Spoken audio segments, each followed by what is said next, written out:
Hello, everybody, and welcome to Horde of Tales. It's Valentine's Day, but it's also Tuesday, which means that we're going to play some D&D here. My name is Marcus, also known as the Chindividual, and I am a pale Caucasian male with brown hair today, a little bit tied back, glasses on, a beard, and a burgundy-colored shirt on, and I am the game master of this fantastic group of people, which I would also like to give a chance to introduce themselves before we get into today's adventures. I'm just going to go around the overlay, and we're going to start with Serial. Howdy there, Serial. Hello, everybody. Hi, I'm Serial, pronouns they, them. I am a Caucasian person with a streak of gray hair on otherwise black short hair.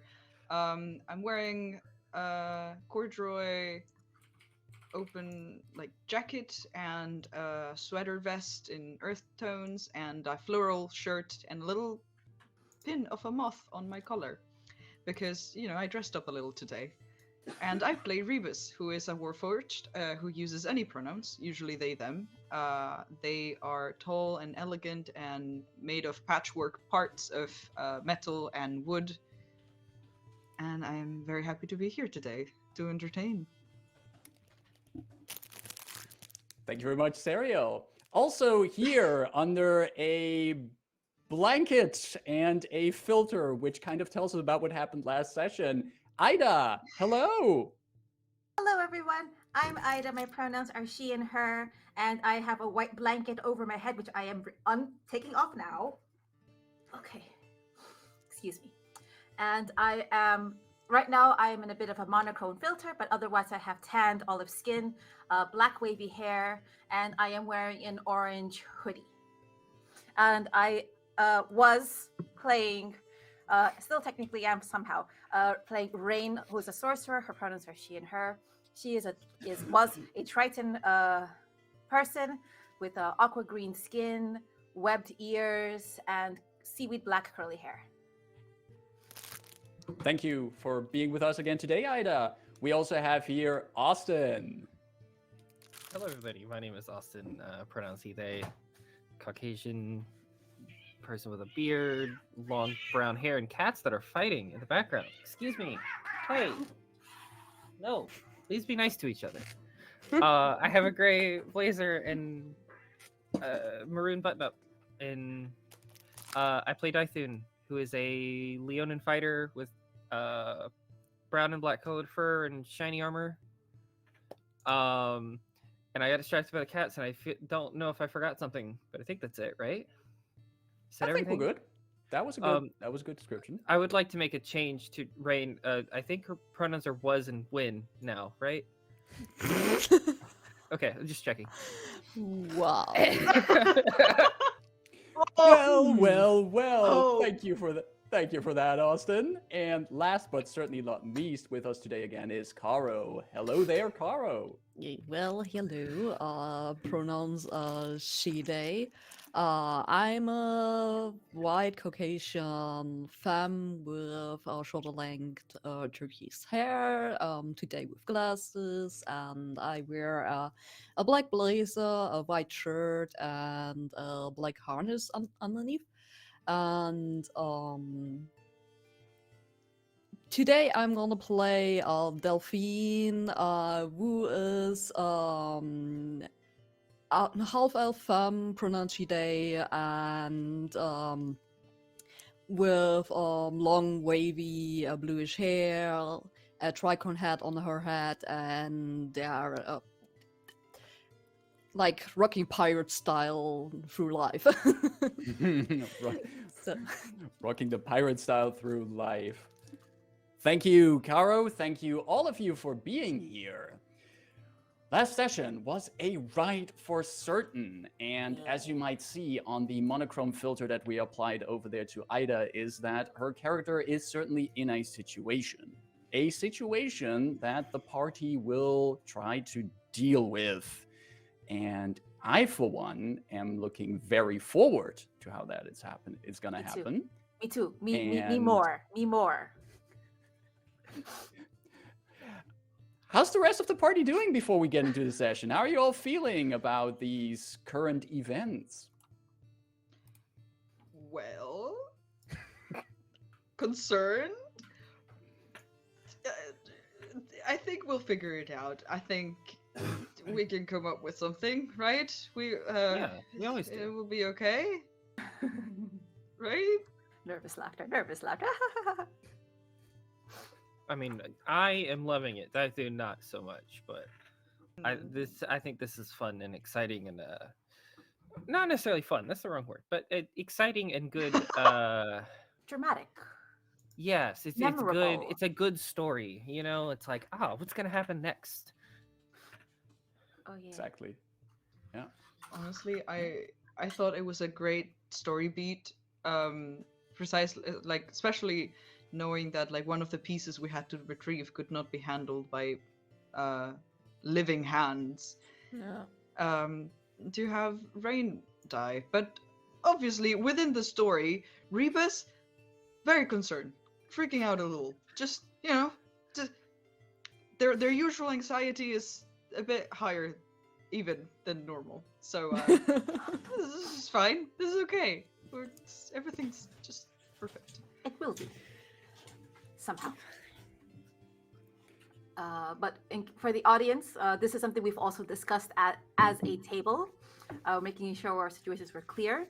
I will not be influencing my fellow players at the table as they're going on. I'm not backstage directing, whispering, or saying, do that, don't do that. I'm going to be a spectator for most of the session today, just like you. I have popcorn. I really recommend eating popcorn with chopsticks because one, it lasts longer, and two, your hands don't get greasy or salty. I'm a fan. Awesome. That is some great advice from beyond the character's grave, Ida. Thank you very much for that. And I think we should just slowly get into it. But before we get into that, I think it is important to tell people once again where they are, because they are at Horde of Tales. And on Tuesdays, we play Dungeons and Dragons, especially Convergence Manifesto, a Dungeons and Dragons campaign created by Across Eberron, and that takes place in the Eberron campaign setting. We are currently in the deeps of Chapter 6, Knight's Gambit. And if you're interested in finding these adventures yourself, you can find them on the DM's Guild. If you look for Convergence Manifesto, you see all of the, in total, 13 adventures, which I would like to again point out to my players. We're at Adventure 6 out of 13, going for that halfway mark. We play our game on Foundry VTT, which is hosted by the great services of Forge. And if you see any kind of battle maps, they were probably created in Dungeon Draft, which is made by Mega Sploot. The music you hear is by Dark Fantasy Studios. Our overlay was made by our very own Caro, and the character art that you see in that overlay and in the tokens and on other places is a cooperation between Serial and Caro. Once again, thank you so much for bringing these characters alive. Also, Well, wait. oh, wow, poor choice of Wow. words. All right. Ouch. Goodbye, people. And that's all for today's episode. Oh. What is not a poor choice of words is the word catvantage. It's one of my favorite words, and I like to highlight it because last session made once again clear how important catvantage can be. But how does it work? What is catvantage? Now, if you see a cat on someone's screen here, most likely either Austin or mine screen, but even though currently the cat would have to break through 2 doors to get through, but the chances are there. If you see a cat appearing on a screen, you can use your channel points to give someone catvantage. And if you give someone catvantage, don't forget to also tell us who you're giving catvantage. And in that case, they get a cute little kitty cat. Let's say you give Austin catvantage. A kitty cat appears right next to him. And while he has this kitty cat, he can use it to give himself advantage on one of his rolls. Keep in mind, every player can only hold 1 dose of catvantage. So if they have the cute kitty cat, be so kind to give the next catvantage to someone else. For example, give it to Serial, and Serial also has a cute kitty cat right next to them. If you don't name who's getting the catvantage, then it goes to me. And if I already have the advantage, we come up with something. For this session, keep in mind that most likely Ida's character Rayn will most likely not be in many scenes. You are free still to give advantage to Ida if you want to, and to Rayn, but keep in mind the scenes that she will be in will be of a different kind, and so you can support her character beyond the grave, but keep that in mind as you hand out the advantage. Also, Rayn might have also some other ways of dealing with things, but we get to that in the session. Spoiler alert, spoiler alert. We're not giving spoilers. We're here for the action, the romance, the... By the way, And- Romans, what is your beer reading today? It's for you to guess. I'm Oh. just checking. I mean, let's just say I tried to find the most romantic book in my collection, but it turns out I don't read a lot of romance. So it's... The hint I'll give you, it's fantasy, and there's a bit of romance in it, but that's a very broad thing to say. So, Did you say romance or Romans? romance. So you don't Very tell different me? campaigns. You don't have books in your shelves like Hot Love on the Shore? You know, Unfortunately, that is still missing in my collection. in but- our Eberron, there are smut books, potentially with Rayn's portrait on them circulating. Yes. Exactly. I love that. Well, let's leave the smut behind for now and go to a slightly different intro before we get back to Bye. the session. See you in a few.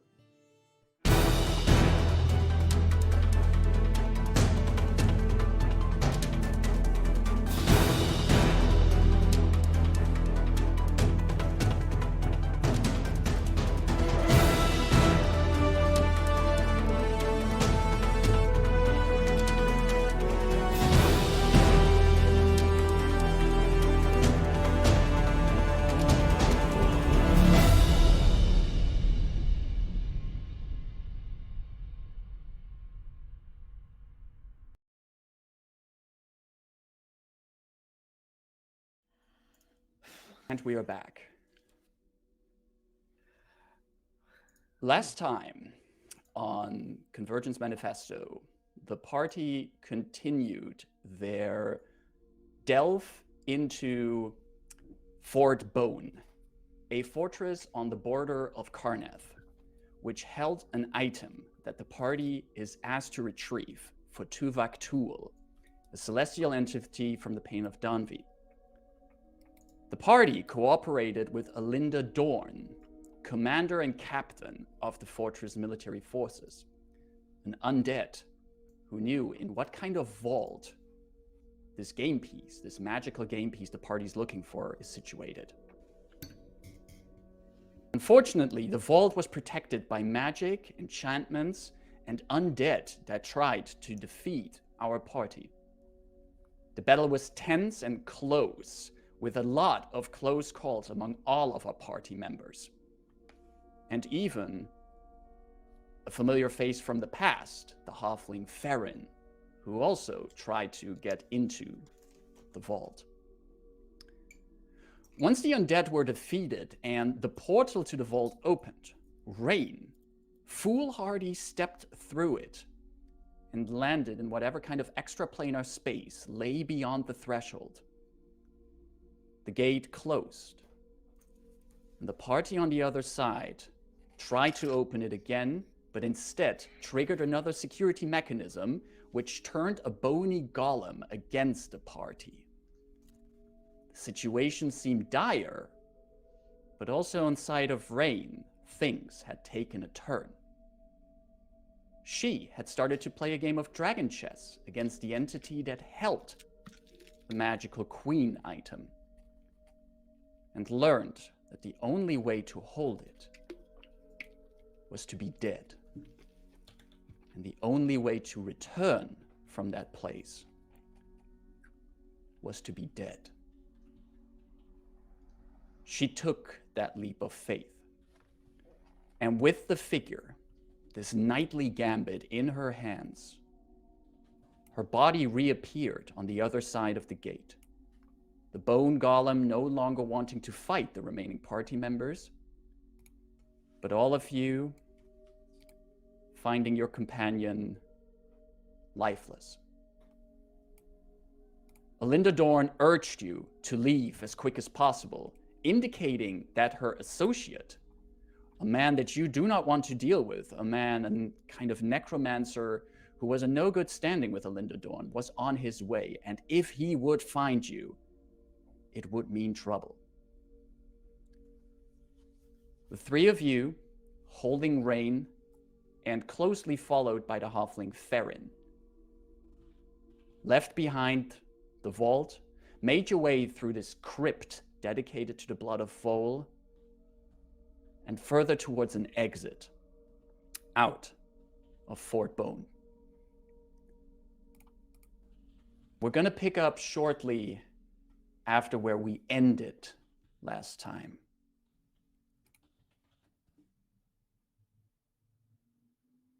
Rebus, you are still holding Rayn, if I'm not mistaken. Indeed, yeah. You hold the body of your Triton companion with your other party members walking next to you. You have made it out of the crypt and are walking down with a brisk pace through hallways that Alinda Dorn had earlier led you through. All of you recognize that if you follow these hallways, you can get back to the space from where you came into the fortress, through that hatch that you opened, and back into the sewers below. That would be the known option to you to get out of the sewers, get out of the fortress. Is that the way that you would take? Or is the party looking for a different way to get out?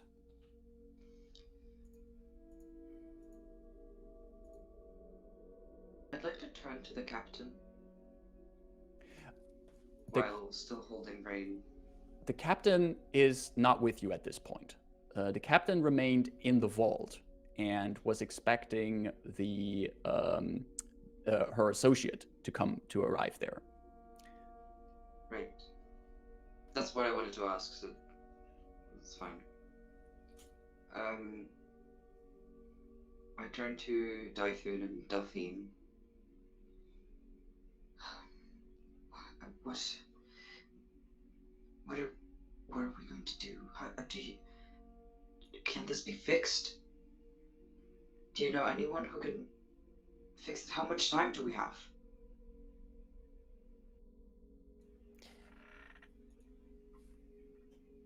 As far as I know, at this point, yeah, it's possible to get her back. But the options are very limited.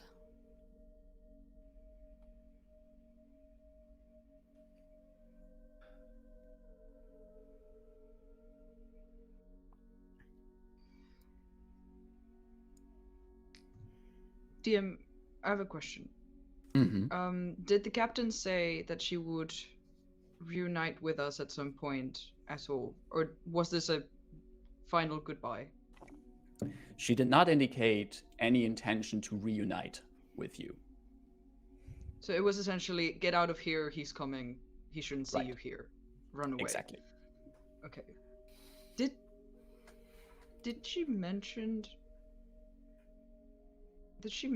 that the necromancer that we are avoiding could help with Rayn? Or am I misremembering? No. The only thing you could imagine is that if he's a necromancer, that he probably would have ways of restoring a semblance of life. Not, but you wouldn't know. Not really reviving her. Exactly, yes. Right. Okay. So Well, we are aware of one way to get out, and that is the way that we came in, correct? Yes. Okay. I think at this point, Dythun would probably just start, like, retracing footsteps back the way that they came in. Like, he's just kind of on autopilot right now, just, like, Mm. Right. making his way out.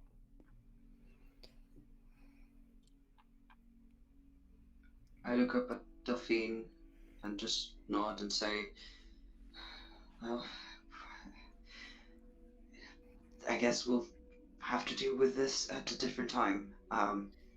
Right now, priority is getting out of here. I truly do not want to face the necromancer. I am in no condition to fight anymore.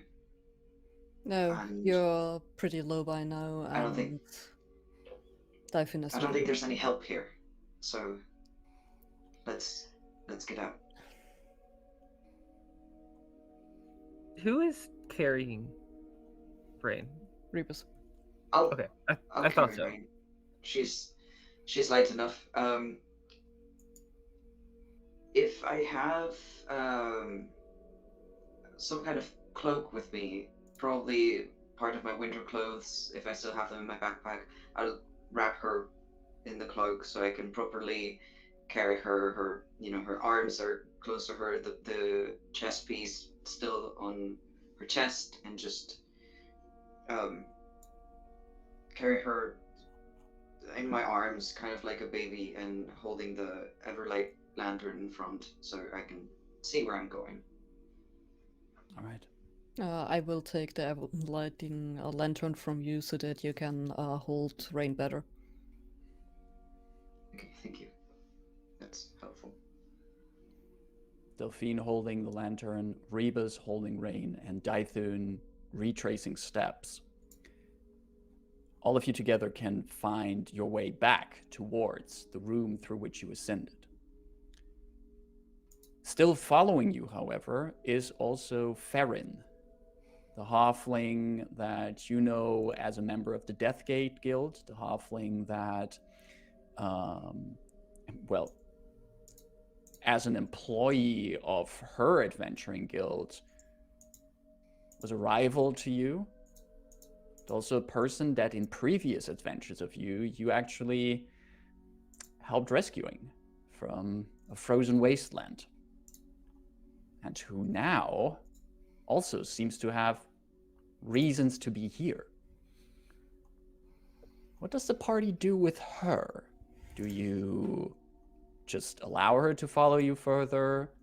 Is she of no consequence to you at this point? Or is there anything else you would do with her? Fair. No. After we gave her a potion to revive, Mm. Change my mind.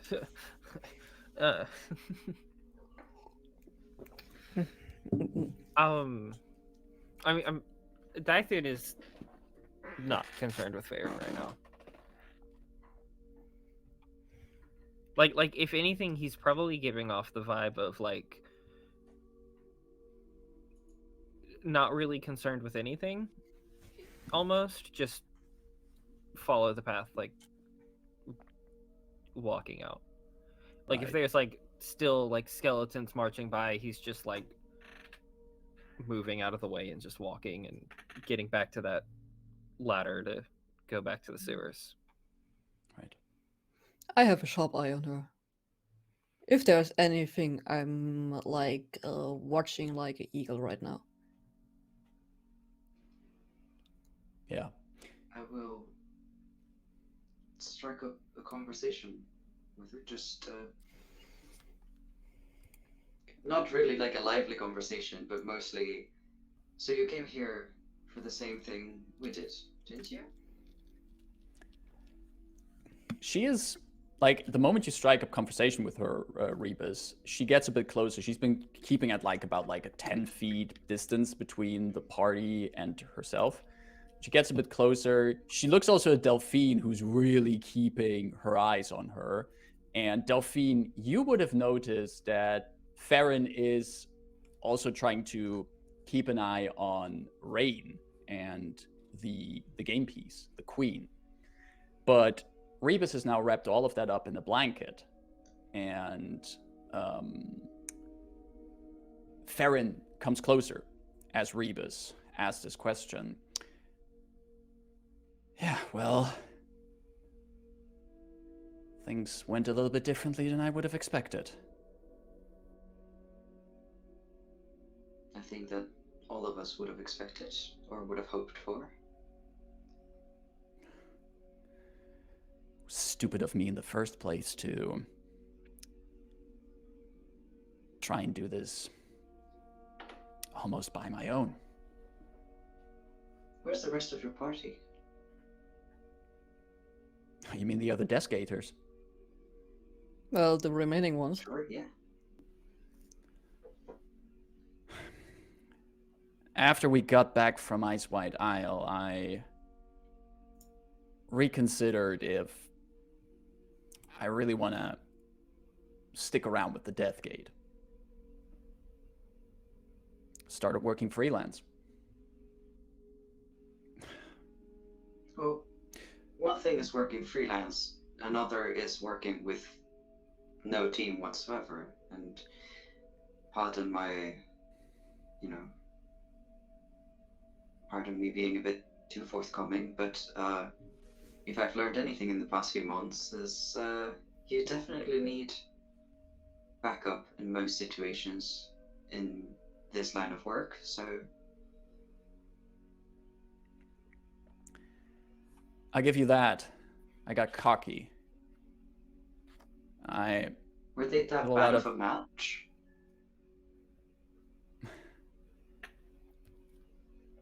I got cocky because of previous jobs I took. Solo jobs. Infiltration. Extraction.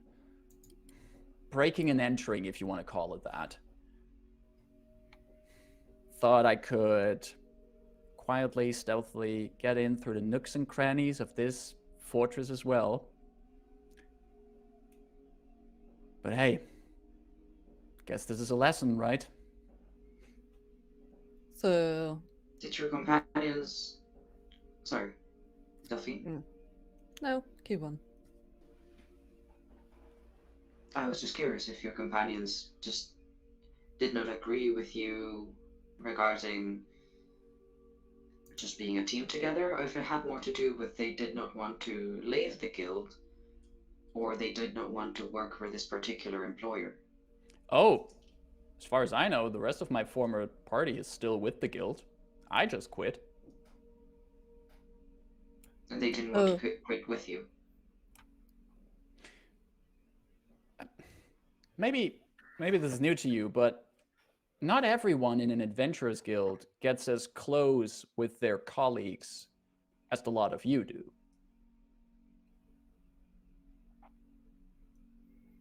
I had professional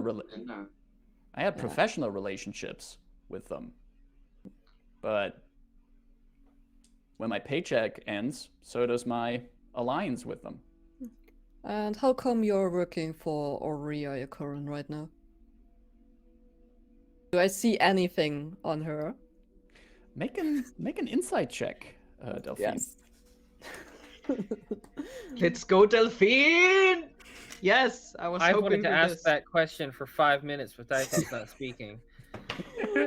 Oh, this is good. This is good. This is a 19. 19. That is indeed very good.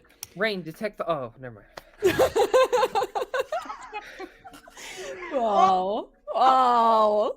This hurt on many levels, you know. You look, the moment you mention Aurea, you see surprise in Farron's face. And she puts her hands on her hips and just stammers like, I don't...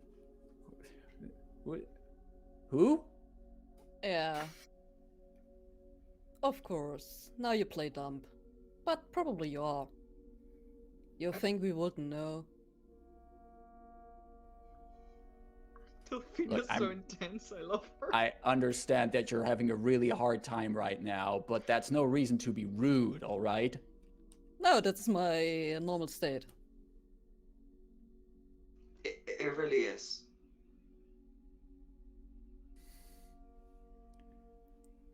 What's Aria to you? Our former, how shall I say it, contractor. And the reason why you were sent here.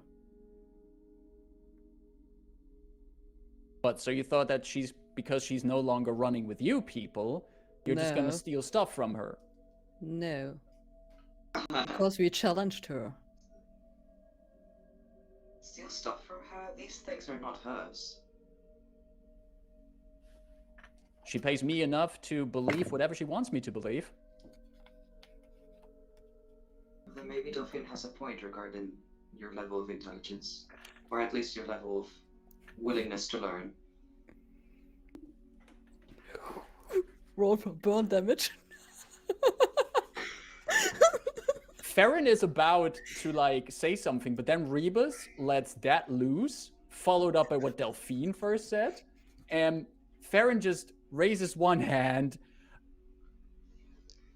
Maybe we should all just shut up while we get out of here. How's that? How about we all just do a nice round of shutting up while we get out of here? Well, you're free to go on your own. I just find a bit of light conversation comforting, if you don't mind, you know, Well, this given has the harsh situation. this has gone way beyond light conversation. While this is going on, could all of you give me your perception check, please? Also, DM, Rebus will be looking for the golem that we met before. The zombie. Because- Yeah. Yes, the yes. zombie. Please. Oh gosh. Perception was it? Oh my god. Really bad. I rolled a 2, Ooh, which I think is. ouch. Oh, well, it's a 5. So, you know. Ouch. It's a 5 from Rebus. Delphine, what did you get? I have a 18 right now. 18. Dythun, what did you get? 16. 16. All right, Rebus, your sharp comment kind of maybe focused you more on Farron than on the environment around you. But Dythun and Delphine, you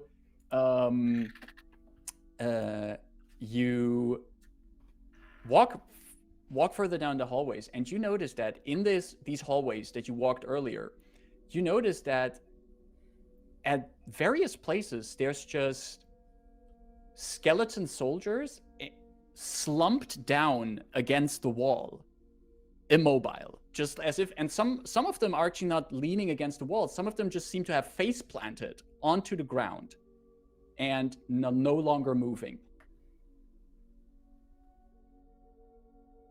And down the hallway, Dythun and Delphine, you hear down the hallway the sound of there's like this echoing dunk, dunk, dunk,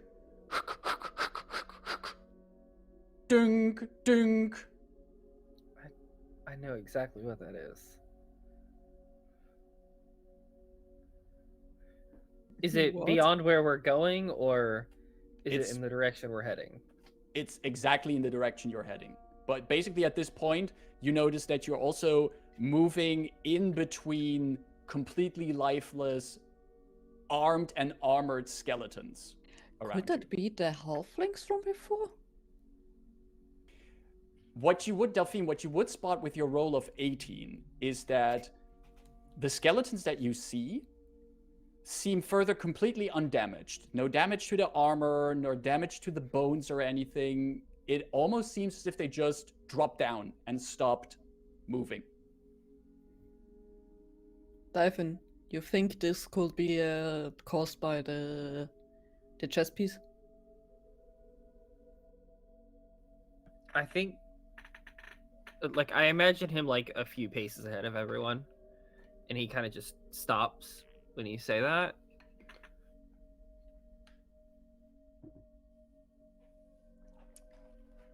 We need to fix this. I'm not fixing anything here. We're going out. No, not. He like kind of looks around. I don't care about this. We need to fix this.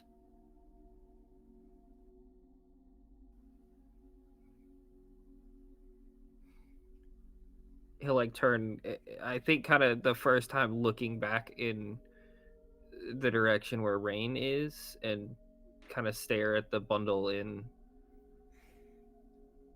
the arms of Rebus and then just turn around and just keep walking.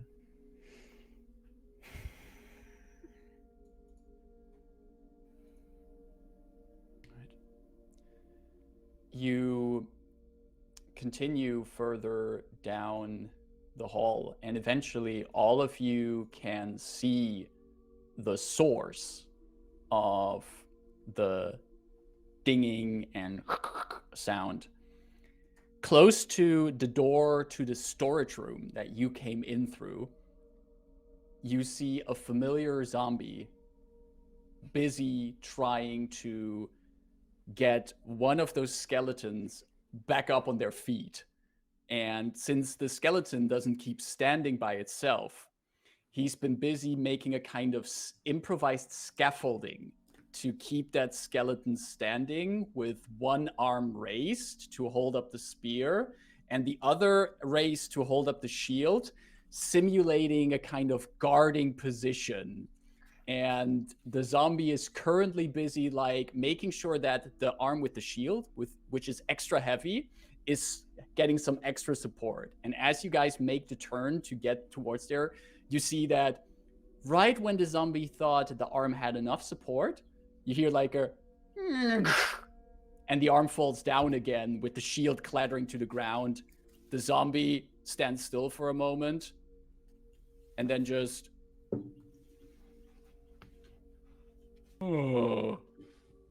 and slowly starts picking up the shield again. Hasn't noticed you yet.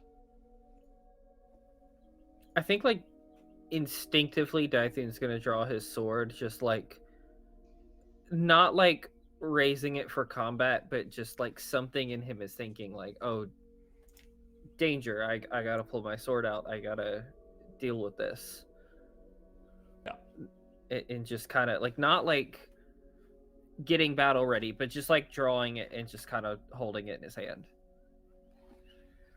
Right. If our unwanted companion is doing any kind of remark, saying, or anything, I will punch her instantly. Without waiting. And if she goes Hell back. out, I don't care. She sees that zombie. Rebus, was there something you wanted to do? I just wanted to ask the DM, who made the zombie be a friend to us? Was it Rayn? I can't remember. Who befriended the zombie? think Yeah, it it was was Rayn. Rayn. That was Rayn. Yeah, Of that course was it Rayn. wasn't Rayn.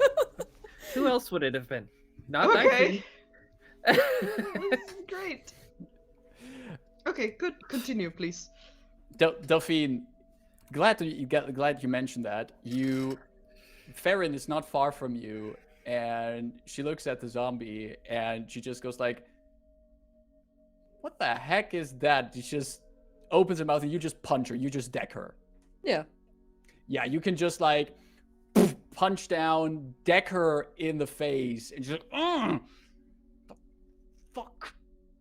And she shuts up after that. If you say anything again, I will punch you again. But so hard that your life is vanishing from your body. And I'm not carrying you out here. You can die. All right. The zombie, meanwhile, has looks into your direction and cocks his head.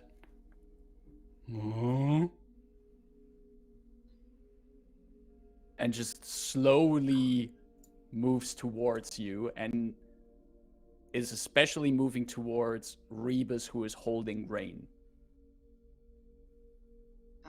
Hello again, friend. We were on our way out. Did you get any good work done? Oh. And he points over to the scaffolding around that soldier. That's fairly good engineering. I could use some of that myself. I will remind everybody that I am at like 1 hit point, so Rebus is not looking great. Don't worry, friend. I have your back. The zombie looks at you, Rebus, and starts carefully reaching to some of your exposed cables.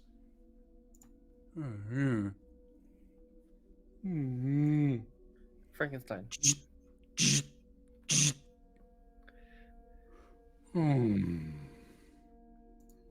It's all right. I know someone who can help. We do not have the tools here. And he looks at Rayn in your arms. Yeah, you liked her, right? She also needs a different kind of help. So we're going outside so she can feel better.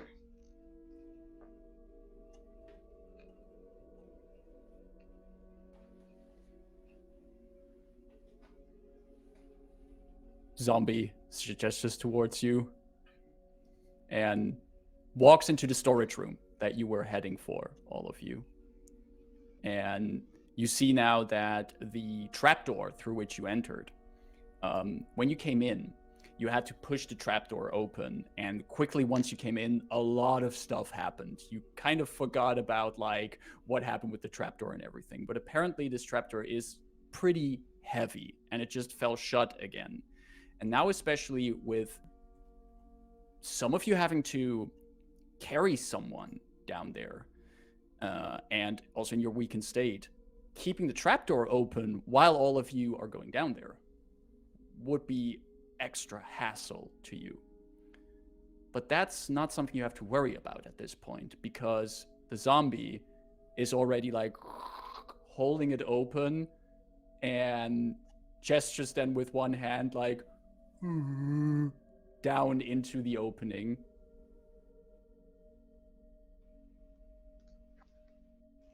Oh, that's most helpful. Thank you so much, friend. I will make my way, make sure that, I carry Rayn properly and go into the tunnel. Right. If Rebus needs help, like managing that, Dython would help. I think I'll be okay. As long as the zombie is holding the trapdoor, it should be fine. Gotcha. So all of you are basically making your way back down into the sewers? Right. Unless anybody wants to check the storage room for anything. It is very much like us to loot on the way out, but Not in that situation. yeah. Right. I doubt they have many things in the way of like healing potions or food or gold. Most of their people are undead, so all of you make your way down, and once the last of you is through, the zombie closes the trapdoor above you, and we see something that the characters don't see at this point. We see the zombie standing over the closed trapdoor, both arms slack to their side, and then just letting out a sigh as we do switch scenes to a place that is elsewhere. a place that is beyond the veil. And we do have Rayn with us for a moment. Rayn, you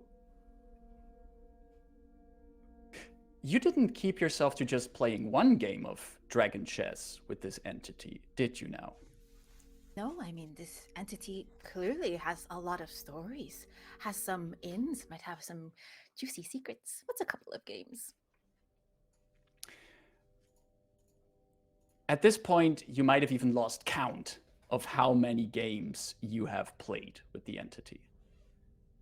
All you know is that you're still in this spectral form, see-through, hovering next to this game board. And for every game you win, the entity wins a game. There's a back and forth. And you're currently wrapping up one more game that you have won. Just taking that final essential piece, however dragon chess is played. And I would also say that if the queen is gone, would ghostly Rayn have access to her ghostly items, and she has her own queen icon? the plane of Mabar provides you with the necessary gaming pieces. The entity looks across the game board at you and says, "You know you can take the path now." Well, since you're the one bringing it up, and I have fulfilled this inconvenient state of being dead, you're supposed to show me the path. Would you show me the path now? Be aware that it is a long and meandering road. The others who came to visit, to retrieve the piece and bring it back, they took shortcuts.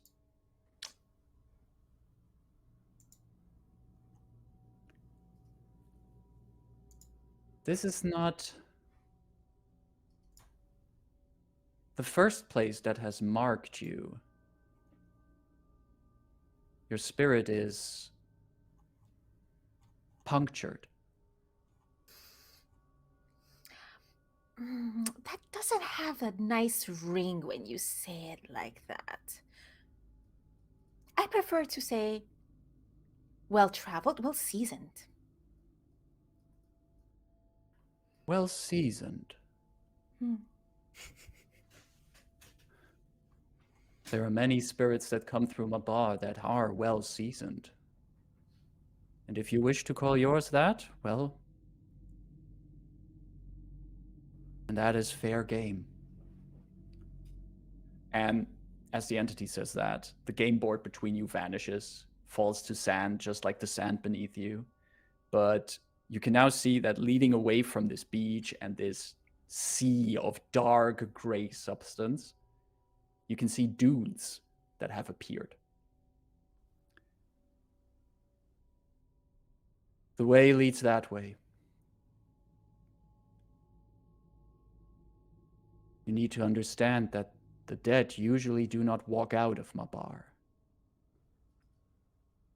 And they usually do not walk out into the land of the living. Yet something still fetters you there. I mean, the living don't usually walk into Mabar. Usually, those trained in the arcane ways only have a certain amount of weave that they can pluck through their fingers. Usually, one cannot speak merely by projecting their will. I am not a person of usualies.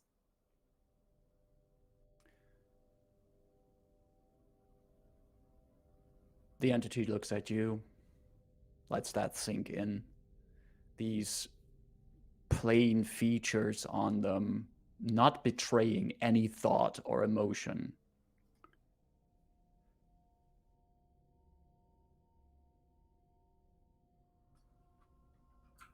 I cannot guarantee that if you ever come back here, that you can walk the way again. Fair.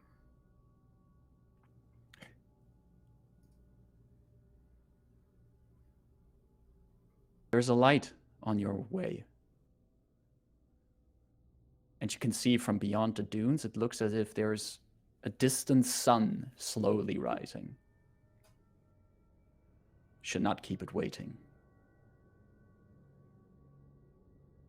All right. I'll be on my way. And should we cross paths again, please remember all the wonderful games we've played together.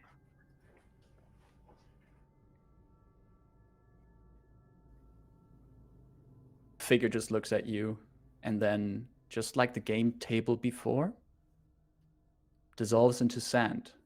You stand there alone, Rayn. If I try to project the magics Rayn has, does she have any of them?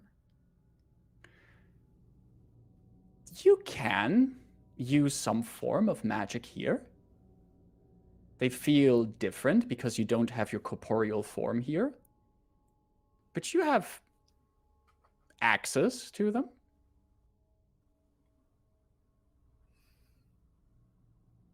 And I'll start walking. And because I'm not really fond of the way the sand earlier tried to pull my soul out of my body, I'm going to try to like hover over it. Just like, that wasn't cool. Hovering might even be the easiest thing to do here for you. Just keep a few inches over the sand and slowly make your way to the dunes. And you come into the dunes, and past it, suddenly the sky is bright with a golden sun in it. And you feel this radiating positive energy.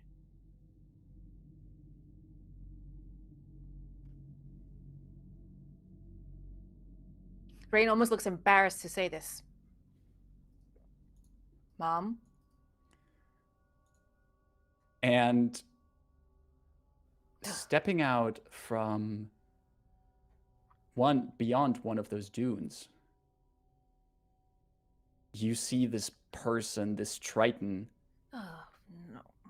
with a focus and dedication on her face. And she has her hands on her hips and looks at you as you do that.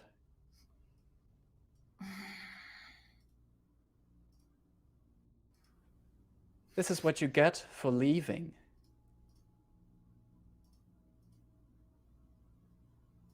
Of course, those are your first words to me. Did you think this would have ended in any other way? Well, to be fair, I thought I'd have a different guest with me here, one that was very not willing and would have been happy to be here.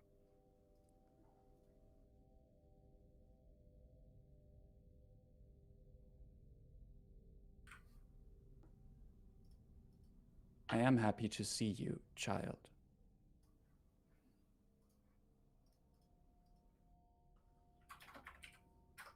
I am happy to see you, child. I am happy to see you, child. I am happy to see you, child. I am happy to see you, child. I am happy to see you, child. I am happy to see you, child. And she just keeps repeating those words. And there is this grin that appears on her face, completely untypical for your mother. And speaking of unwanted presences who should be locked in here.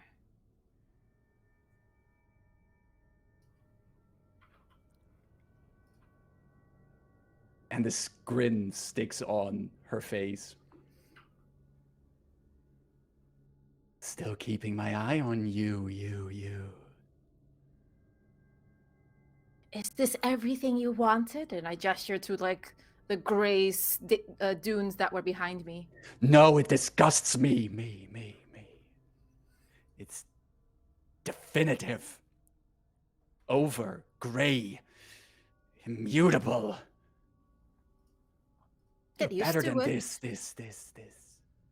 This is where you will end up, or something like it.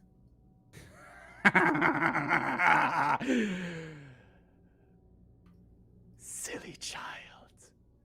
Your mother truly deserves you. Ouch. Come, wander on. I know your path ahead. The eye that became a gate. The gate that you cracked open. Can I try to fly over and just like stab my mother through the eyes? Give me an athletics check. And since you're in your spectral form, and this is not a thing about physicality, this is a thing about your psychic presence, make it a charisma plus athletics.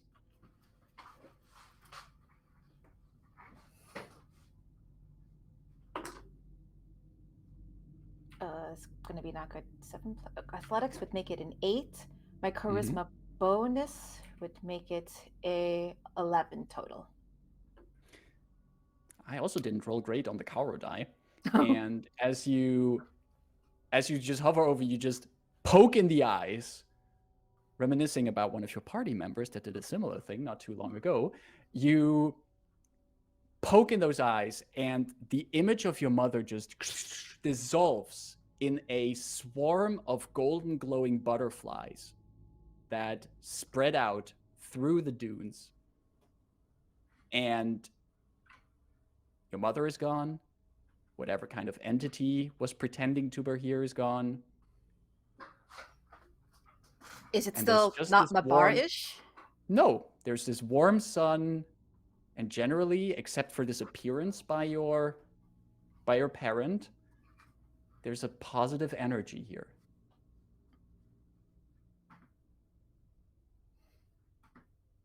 Okay, but mother, are you actually here? No response. But you do hear in the sky above you, you hear bird-like screeches. And you see flying past over you is just this group of harpies that fly by, apparently not noticing you. What I wouldn't do to take another drink of that water. My goodness, Reapers would not stop talking about that tinker. And that cannonball was much fun to Delphine's face. The look on that guard.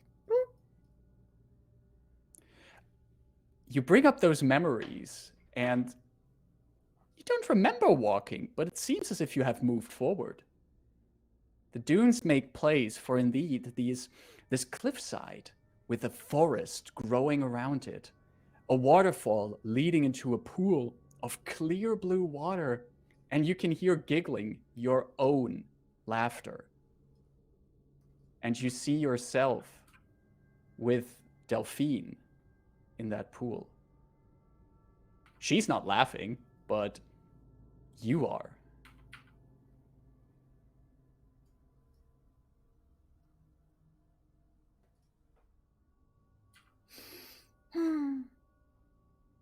It was a bit too one-sided, I guess.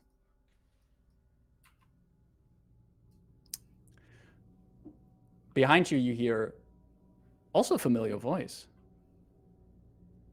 You hear Daithun's voice behind you, going, "Hey, I think we need to start heading back."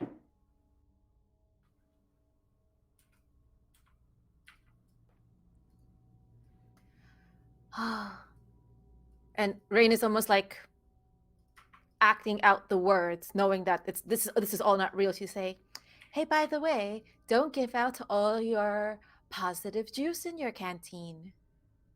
When we get back, save some of it." Why the hell didn't we tell him to save some of it? Oh, that would have been so good later. There's this weird feeling you get as The other Rayn and Delphine just literally walk through you as they were beckoned by Daithun. They just literally like face through you as you mumble this out. They seem to be unaware of your presence here. And slowly the landscape around you becomes dimmer. The light becomes less bright. And the stone here is replaced by glass. A glass dome held aloft in gold support frames. Diamonds that glow to illuminate this darkness. And the dome that keeps out millions and millions of liters of water that are on top of this architectural marvel at the bottom of the sea.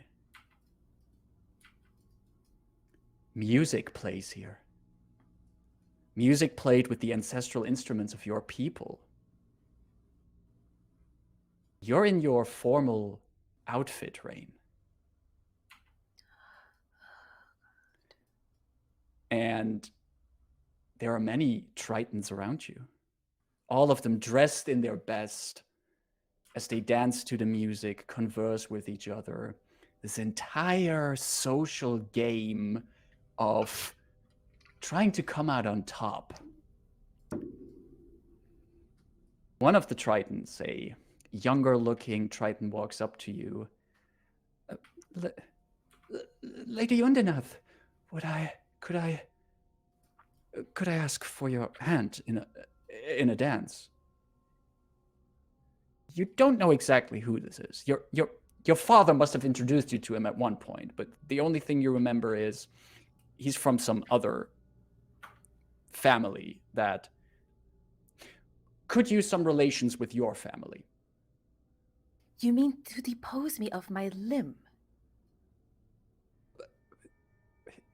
I'm sorry, Lady Undenath?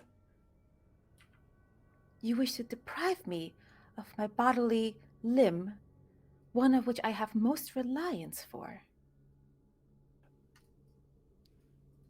Figure looks around, confused. I'm sorry, did I offend you?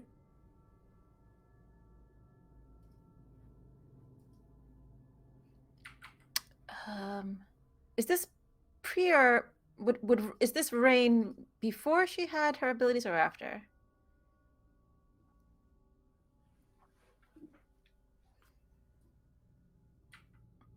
Before. Before. Then Rayn is indeed just. She has the same thoughts, except this time she cannot project it. And it's like, oh, this sniveling, unclever fool. This is what you're going to amount to? That's the only thing I have that you have to offer? If you know anything about me, wouldn't you offer perhaps a challenge of wits? This is all internal monologue as Rayn is just like rolling her eyes at this Triton individual.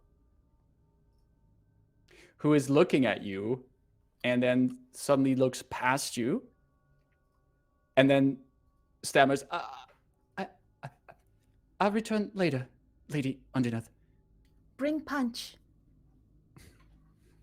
He bows, walks away, and you notice approaching from behind you is Nimbus, who is in his full royal guard armor, clinking,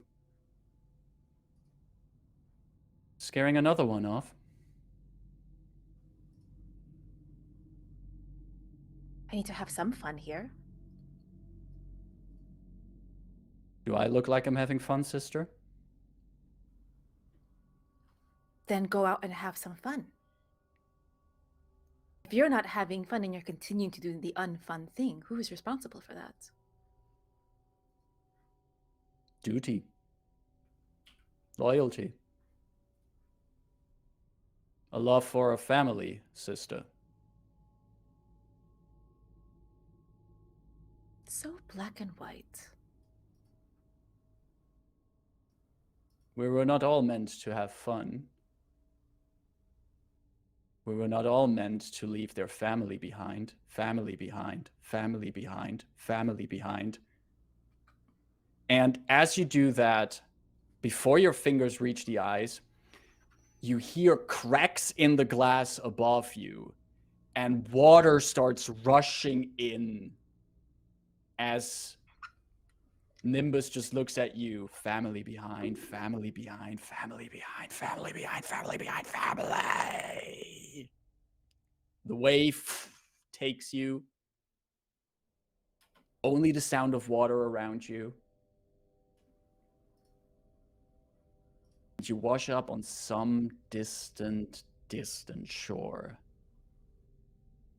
But where that exactly is, we're going to find out later, because for now we're going to take our first break of today.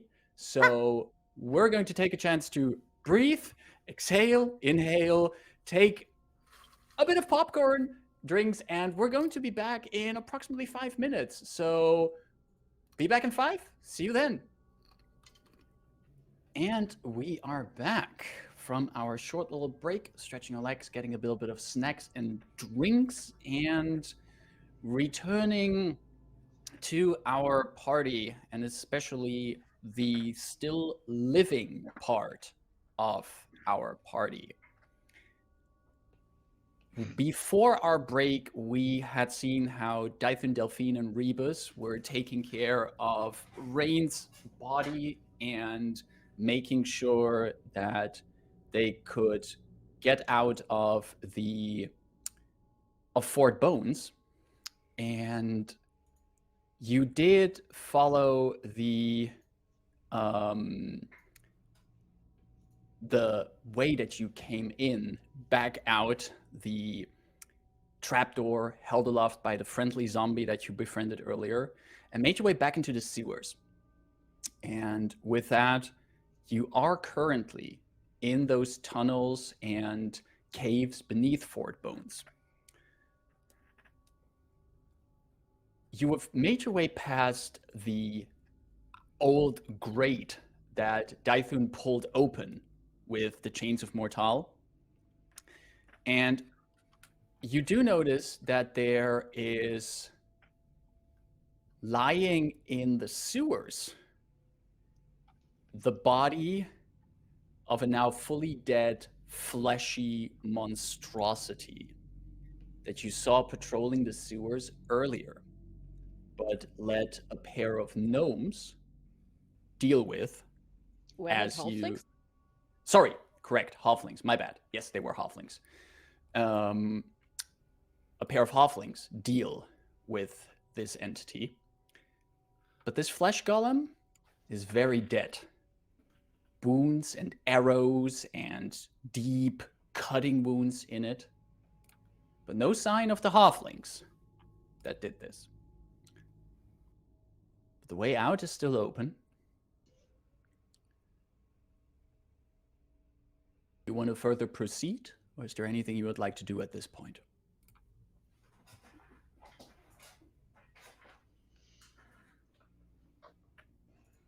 I say we continue, right?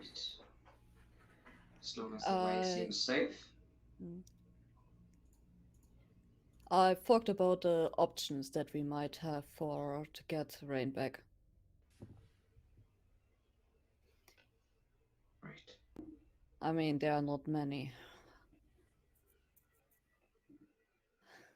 You will definitely need someone who is able of, like, probably higher magic. So, and I don't think that any one of us knows someone with that.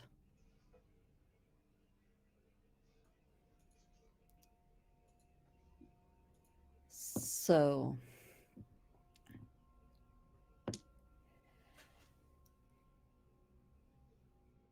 Really? Actually, DM, would any of us know someone like that? Resurrection magic is not common. And I don't think any one of you would directly, like personally directly know someone who could do that. Mm-hmm.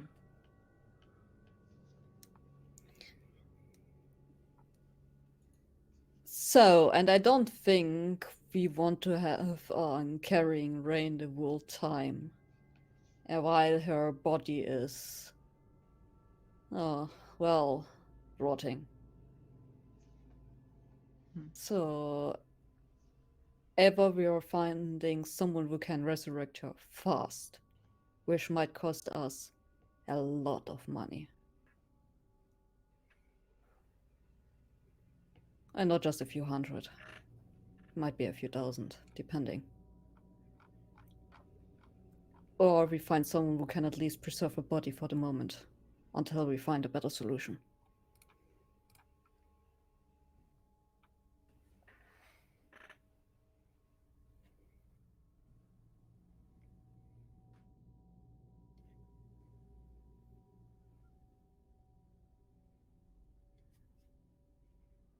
I think Dyson like Well, turns back around to the rest of the party.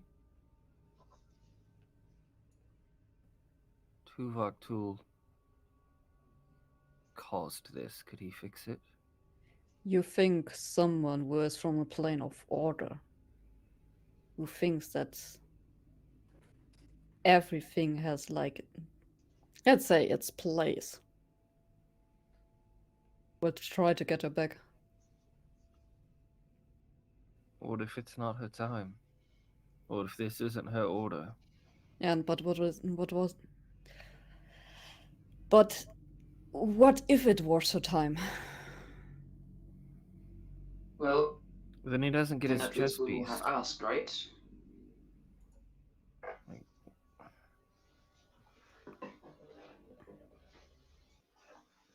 I think Dathan has a point. We don't lose anything in asking. Yeah. And it's not like A- Tuvok Tool is Any one of you has opposed to. any one of you has any meanings to contact him right now? Dyson pulls out the engine.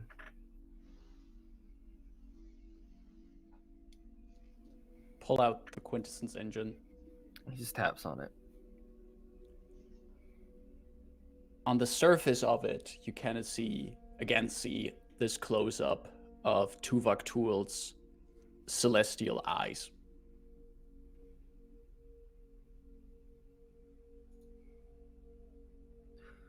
Rayn is dead. Fix it.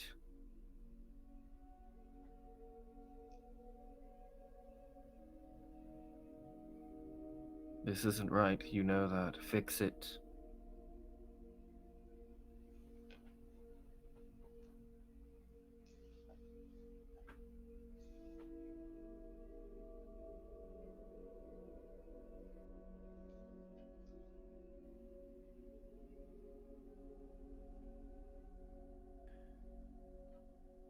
Death is a possible consequence of living.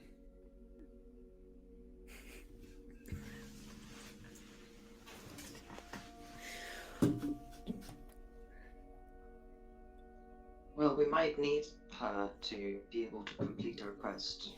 And if that is important to you, then it would be worth at least helping us get her back. You know, for efficiency's sake.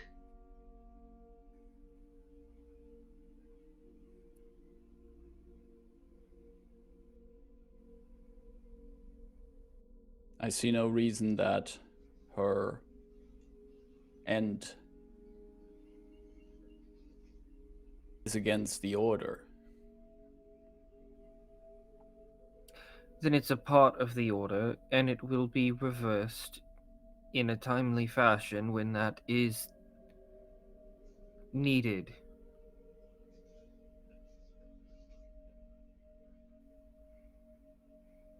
If you can bring her to Danvi,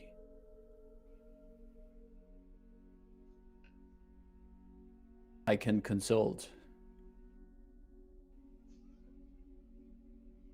the divine machinery for the possibilities. But not all ends are meant to be reverted. This one is. And he'll just take it and shove it back in his backpack, put it back on, and just start walking out of the fort. But the rest of you notice that while the party was just casually conversing with a celestial entity, Farron was standing next to all of you, just looking at what's happening.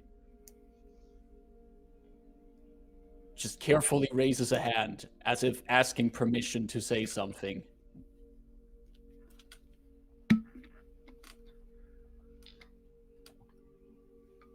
Yes, Farron. I'm tempted to ask what that was, and points at Daithun and the backpack, but kind of thinking that's out of my depth. But I don't know anyone who can help you with a corpse, but what I know about these things is if you're looking for someone to apply the kind of magic, you're on a timer. After a certain time, the body is just too far gone to help with it. In Charn, I heard of priests of the Silver Flame who could extend that timer so they could be brought to churches where they could be resurrected. And some of the dragon-marked houses also do that, but like Delphine said, it's a lot of cash, and I'm not sure if you're that liquid.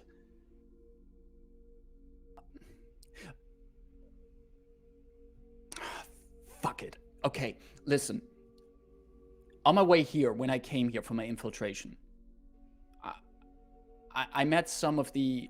I came past parts of the Valenar raiding parties who were gathering to assault this place. Perfect decoy for me to try to get in. I was hoping to time my infiltration with the attack of the Valenar.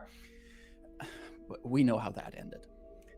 But pretty sure those elves... Look, those elves, they are into necromancy of a different kind. Like, positive necromancy. Maybe they could help you. At least to extend the clock. Not sure what they would want in return, but hey, maybe you can come with the story like, I severely weakened the fort you were attacking. You could tell them about the entrance we're having down here. Something like that. I think it's a good idea. It would give us Just at look like least... we are in a timer. Yeah, it would give us at least, hopefully, enough time to bring Rayn to Danvi. Because we are pretty far from the entering point that we would need to use. Yeah, no, I'm gonna ask the question anyway. You're mentioning Danvi here. You're just casually saying you're planning on going to another plane? Yeah, because that's what we're doing. You know, traveling around Corvair, entering different planes. Okay, nope, not Just gonna... another Thursday. To Tuesday. Not gonna press the question any further. Apologies. How did you think that how you could come across about like a bunch of different planar items? They are not exactly laying around. I don't... look, just... Farron just shuts up again and moves further through the tunnels to get out. Freaking good idea. Do you continue your way out? Or Yes. what's the plan? Mm-hmm. Looking to the auras. You okay with this? Seems Dython had like our best option, honestly. Dython had went ahead, but like hearing conversation, like probably stopped just to listen. so he's not wandering aimlessly, because once they exit the fort, he kind of doesn't know where to go from there.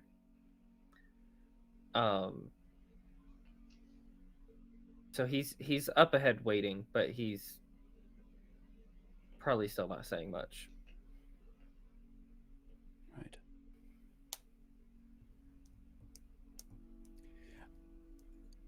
You continue your way down through, now in the underground tunnels beneath Fort Bone.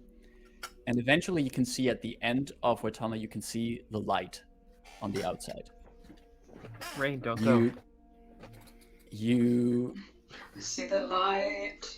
I really You're have to watch awful. my words today. This is like there's some subtle things going on here.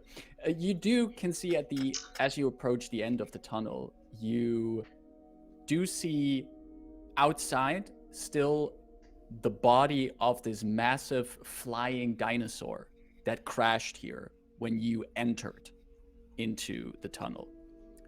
This strange flying lizard that was shot out of the sky. And as you make your way towards the edge of the tunnel, you also see that there are other people around that flying lizard. And you can make out two halflings that are there, but also two tall and slender elves in chainmail armor, shield and spear strapped to their back. And you can see that their faces are decorated with these black lines that go past their mouth, past their nose, cresting their eyes, and then lead up into these circular patterns all over their forehead. It seems like these four together are checking the body of the flying lizard and are talking with each other. How do you want to approach them? Do you just want to observe them at this point? You are currently just in the tunnel, and there's basically only one way ahead of you to get out of it, but they are not far from the exit of the tunnel. I turn to Farron. And say, did you say you got to fraternize at all with the people currently invading, or did you just take the opportunity without talking to anybody? Oh, I can be surprisingly charming if I have to be. So yes, I did fraternize with some of them.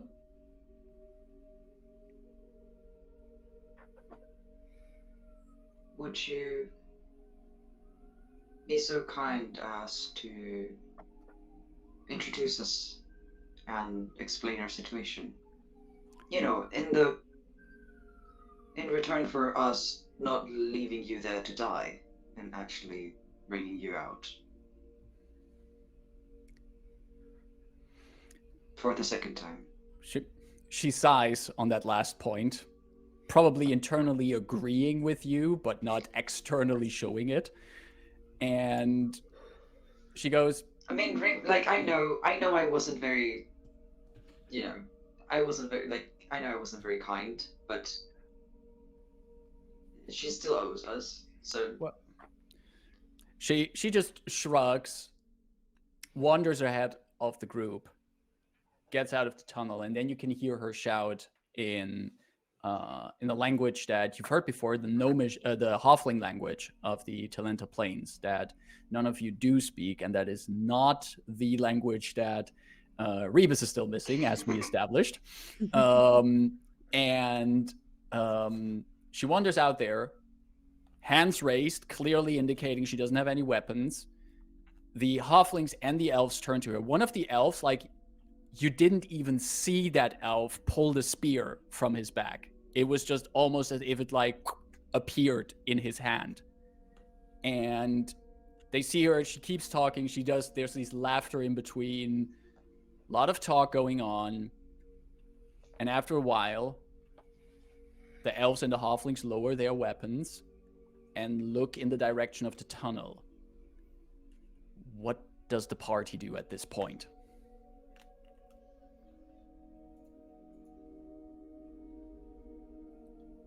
Dythun probably walks out, still holding his sword still, but not in an aggressive way, just kind of in his hand at his side. Right. Yeah, I walk out.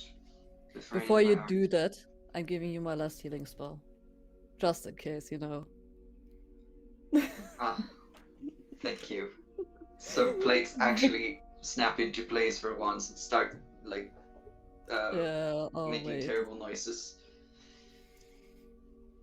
Because paranoia.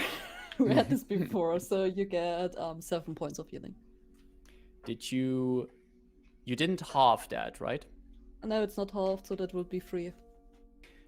You don't have to halve it because there's Good. something interesting happening. As you've been in this plane or in this place, you've noticed that any kind of healing from potions, from magic was severely weakened. And you fully expect the moment you put on your last healing magic on Rebus that there's not as much effect as you would hope for. But the moment you release the magic, it comes out at the full force and heals Rebus for these 7 hit points. Thank God. It feels as if the influence of Mabar is not as strong currently. And as you realize that, Dythun, you are stepping out, right, with your weapon to your side. And can you give me a dexterity saving throw? Sure, I'm wonderful at those. Oh, fuck. Let's see, it's a +0. That's a 7. You step out with your weapon lowered, and you hear above you this, and then crashing into you is suddenly this weight that falls down on top of you. You hear like a clink, clink, clatter, clatter, clatter, clatter, clatter, as you get 6 points of bludgeoning damage. Okay. And you are there. You're still You up? look, you Okay. recover from the shock and the damage, and you see that a skeleton soldier just dropped on you, and its remains now lie lifeless next to you. And the elves and the halflings were just already reflexively taking their weapons again, pulling out their crossbows, and they see that the skeletal warrior is not moving, that it just fell down. And then you hear Farron go like, "Oh man, you should have seen that. That warrior stood up there on the parapet, was trying to throw a spear, and then just for some reason just fell off the wall. Like it suddenly stopped working. Looked hilarious, the shit. Oh, oh, oh, oh, it's not funny, is it?" So are they gonna help us, or are they just gonna laugh at us? All right. I've introduced you. I told them that you were also trying to severely weaken the followers of the Blood of Vol, and that you've succeeded in doing that, which is a fact. You might not know it, but it is a fact you did so. And that you do have a fallen comrade, and that you request assistance in binding the spirit to the body, as they call it. They agreed under a condition. Which is? Farron looks over to the elves. One of the elves with these facial tattoos just looks at her. And then Farron looks at you. You have to show them the queen. They just want to look. They don't want to take it. They want to see that you have it. I'm speaking in Elvish to the elves.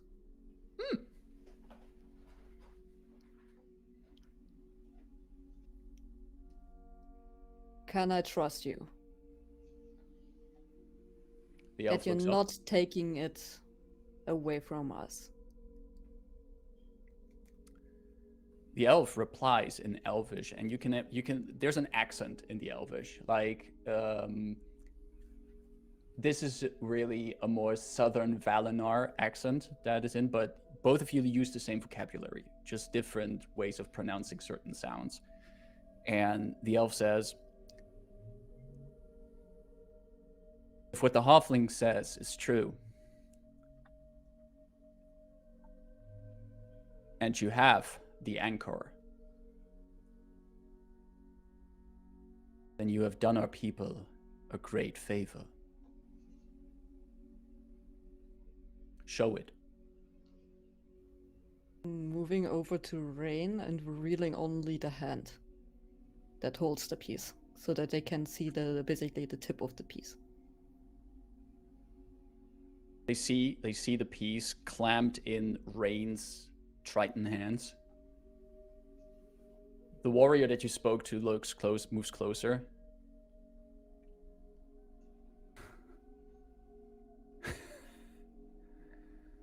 Looks at Rebus, who's holding Rayn.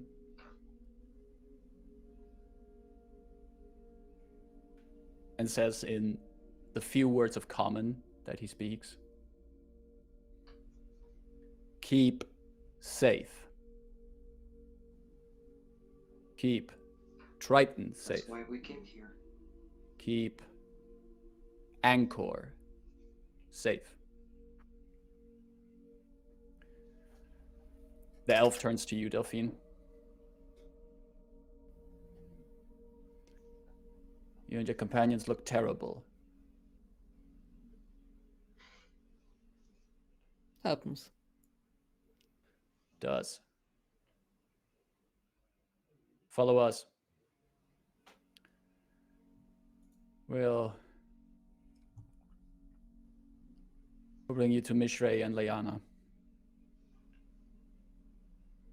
Our siege. Now I know why we can beat them. There's a smile on the elf's face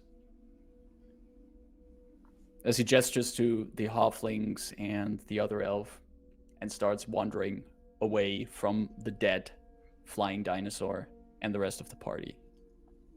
And Farron says, "Sir, see, I can be charming if I need to. Can be very friendly if I have to. And it did truly help that you have this artifact. Apparently, they were also looking for it."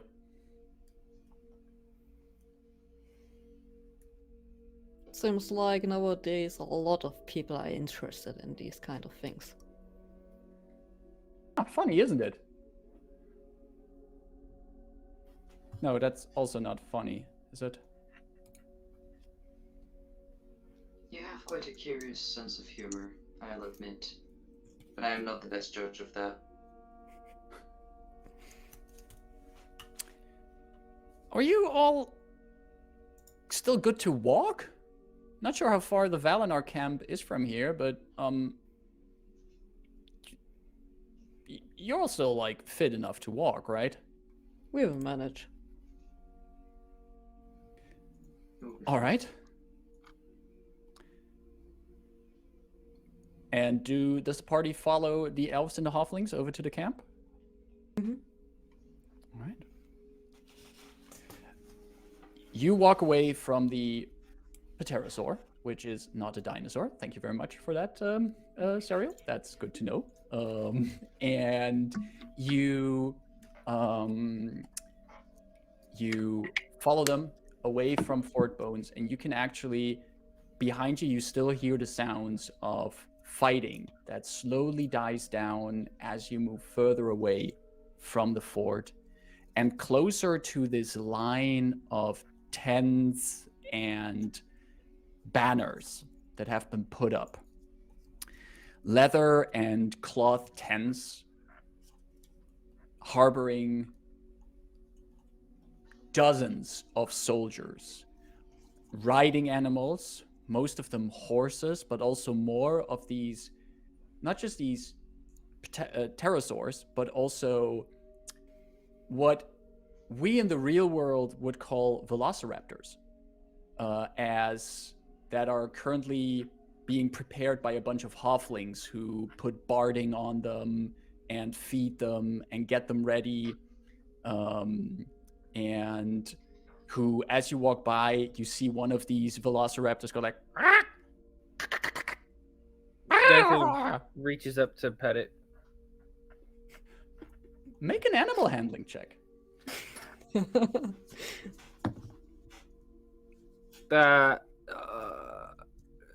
Math 21. Nice. Let's go. just- I was you like, just- does Typhoon lose a paw? We'll see. I was thinking the just- same.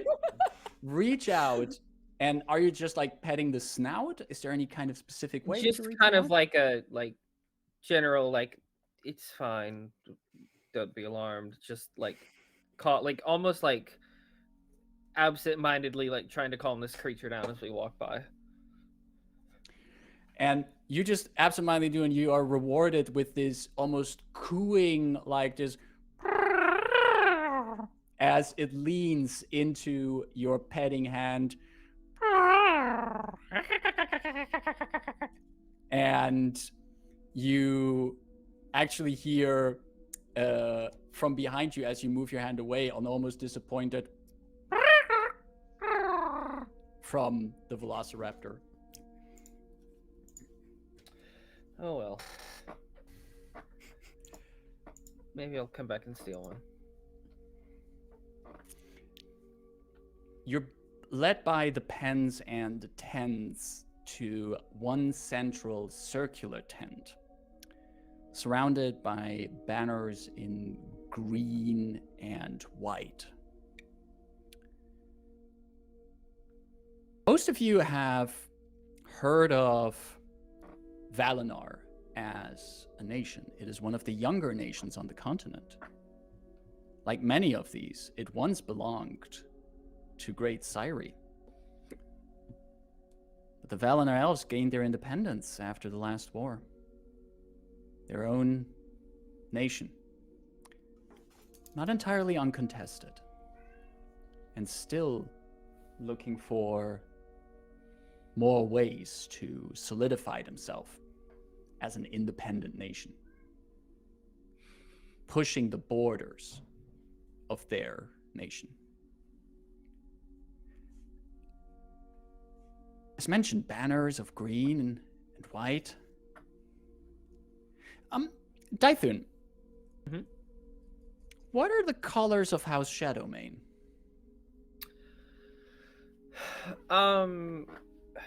I believe I had said they were crimson with gold and black accents in different places. I am entirely sure. It definitely was written down somewhere. A red periton, silver shield behind it, framed in a motif of golden ribbons. That's it. You see in this all these banners that you associate with Valenar, but closer to this central large tent, you see the banner of House Shadowmane. And tents that are not in the style of the Valenar elves. More practical, more functional designed. And as you walk by, you can actually see there's two Leonin who are standing there talking with each other, and one of them just goes like, "So yeah, well, I just walk up to her and I say, how you doing?" And then, and as you walk by, these two Leonins look at you, and it just goes silent. Do I recognize them? In passing, probably some, you might have ever sometime at one point trained with them. You wouldn't recall their names. The faces, the manes, they seem familiar, but not more than that. But they seem to recognize you.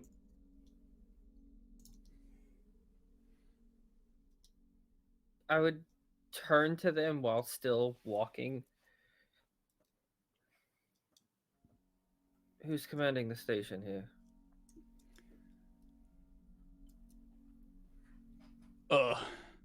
Commander Conda is.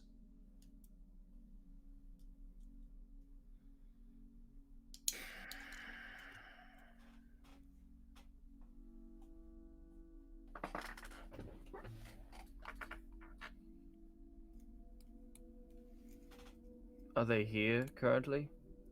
He stops. And just for the rest of the party, this is in common, that at least the other Leonin is speaking in common. Yeah. Dythun would have spoken common. He's probably speaks more in common now than he does in Leonin. Yeah. She is.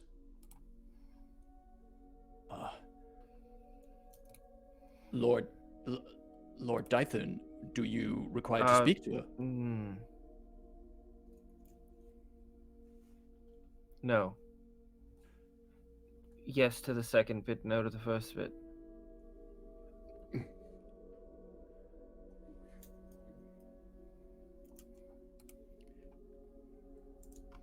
She is currently in war council with the elves. And they point to the tent that you and your party are heading to. Wonderful.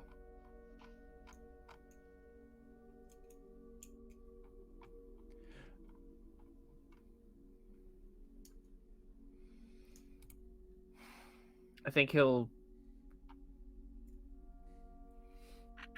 remember his kind of like cross arm, shield in front, head nod, and then keep walking. They both respond in kind, doing the same salute. And as you walk off, like you're already a few paces away, and you can hear one of them shouting, "Still a shadow main to me!" That makes one of us. And all of you wander closer to the tent, with Dythun catching up with the rest of you. And as you approach this large central circular tent, the flaps are pulled open for you. And in the center is a large table with maps and diagrams and figures, all of them showing the situation of the land around here. And as you enter, you see 3 figures standing around that table. The first one is the only one that's speaking right now. A tall, broad-framed Leonin woman in plate armor and clearly visible a chipped tooth, long mane, a little bit already, like I think like middle-aged at this point. Mm-hmm. And she is like moving some of these pieces around and goes like, "There's an opening that we need to capitalize on. We see that the defenses of Fort Bones is weaker than we would have expected. Something might have gotten behind their lines. And at that point she notices people coming in. She turns towards you and she just stops speaking. And you notice the 2 other people at the table, both of them elves. Tall, female elves.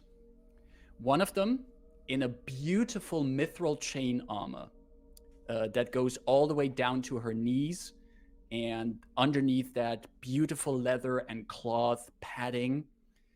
The entire face covered in these circular black tattoos, extremely long pointy ears, and her hair tied in a very functional knot, this almost platinum white hair.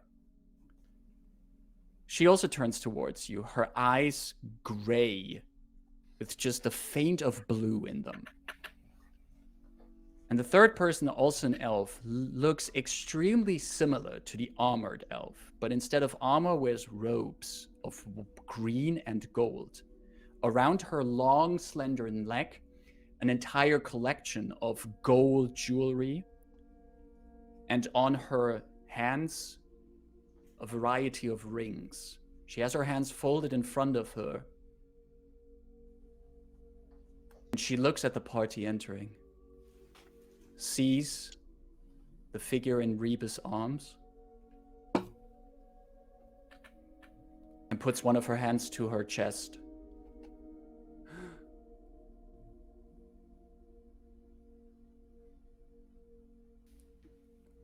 The armored elf turns to you, sees who's all entering, and speaks in common, fluent common to all of you.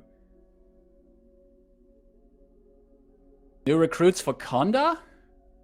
And Konda says, "No, Miss Ray. These are certainly not mine. I'm still happy to see some of them."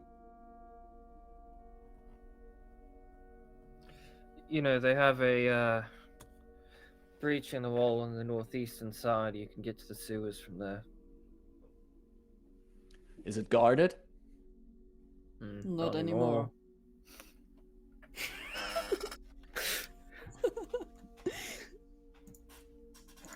Leads right into the fortress? You might come across a zombie who's trying to, like, fix things. Leave that one alone. He's fine. He is harmless. But there's Honestly, might still, help. there's still like the captain of the fort and an additional necromancer in there.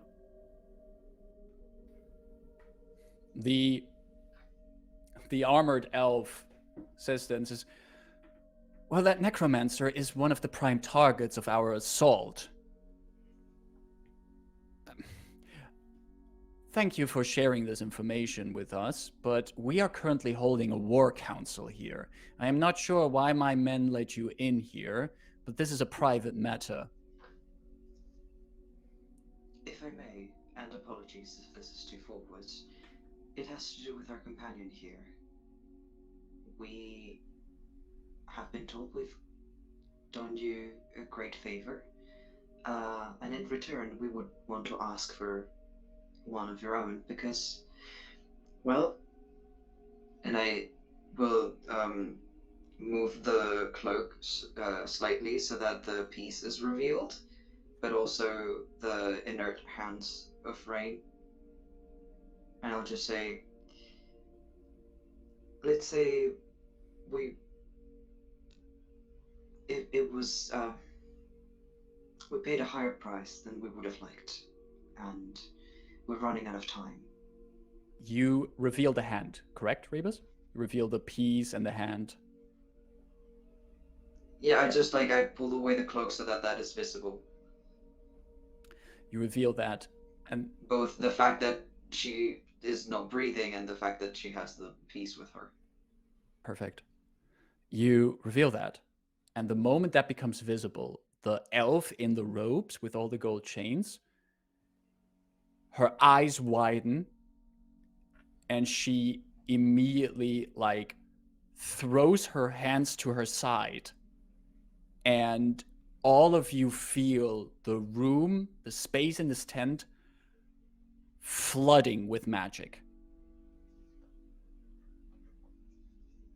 And she holds up her hands, looks at Rayn, looks at the piece, and then just mumbles quietly in Elvish, so only Delphine understands this. "Accursed anchor." She turns to the armored elf and says in Elvish, "The necromancer is pointless without it."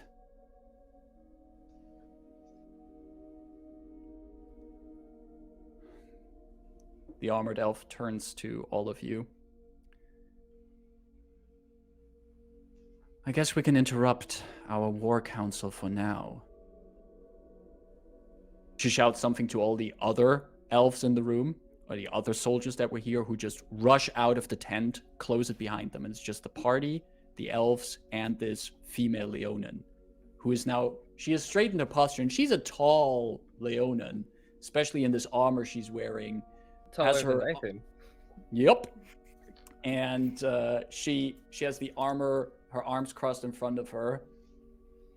And she says, all right, now I'm really curious on how you got that.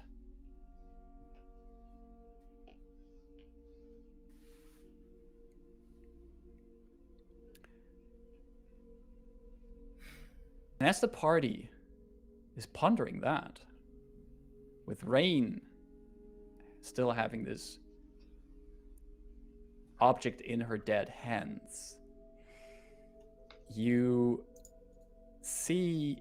we see the camera moving into the game piece, into the figure. And Rayn, you wake up on a shore after whatever kind of wave hit you here.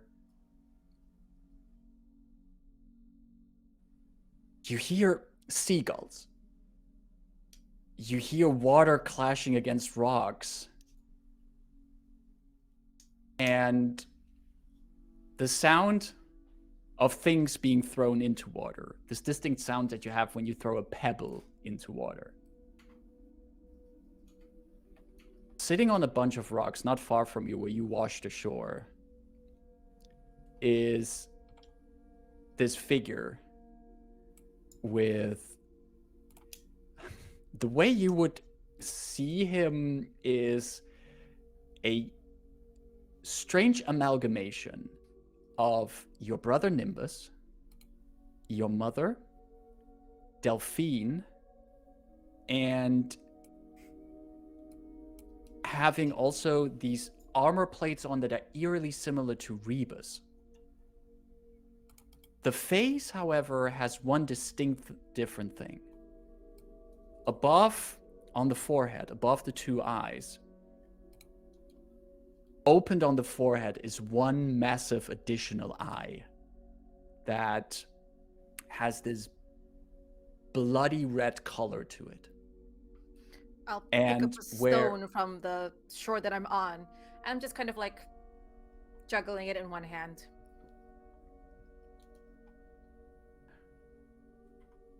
Figure looks at you. Are you enjoying this trip down memory lane? And it's as if a dozen voices simultaneously come out of the same throat as this person speaks. A bit nostalgic, but not necessarily the highlights. I start to understand why you left them. Start to better understand why I gave you my gift.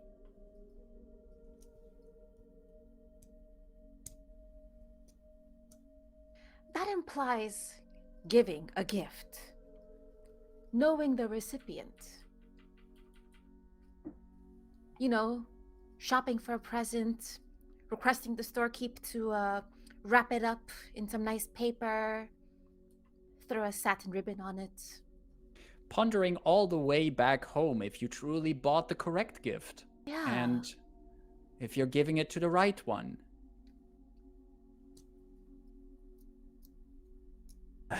Disgusting mortal concerns. I hate them. Which is why you so desperately want to exist on our planes?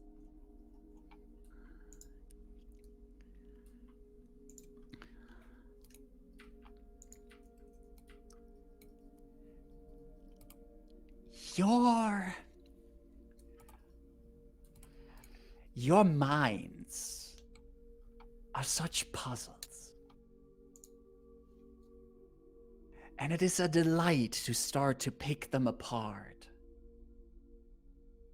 and see what lies in there. But the thing is, for many, when you start picking it apart, they They break. You don't, however.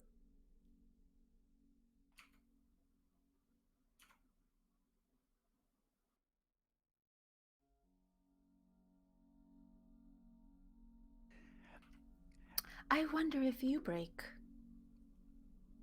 I think you break. I broke. Long, long ago. I was once so much more. And now look at me. A collection of memories. Rayn tries to think about other figures. She think if they were parts of her mother, Delphine and Rebus, she'll imagine a leonine tail like sticking out. This one manifest. And they start shifting through those memories. This amalgamation keeps shifting, and the figure changes. But what remains constant? The eye on the forehead.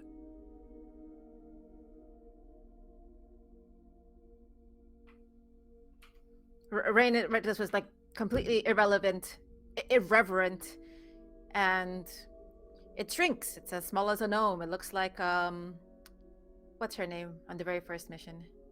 Tresca? Tresca. Looks like Tresca. Looks like the silver fighter from that first tavern. Looks like, I don't know what a clown is like on Eberron, with a big red wig and like wild jester clothing. This one suits you. And the clown, like, with all this clown makeup and everything, the figure stands there, just pulls off the clown wig, and then just claws into the forehead to open the third eye again to add to this clown outfit. I was once more than memory. I molded memory.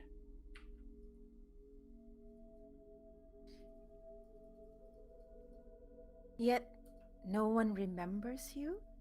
So you're less than nothing even. Thanks to you. That is changing.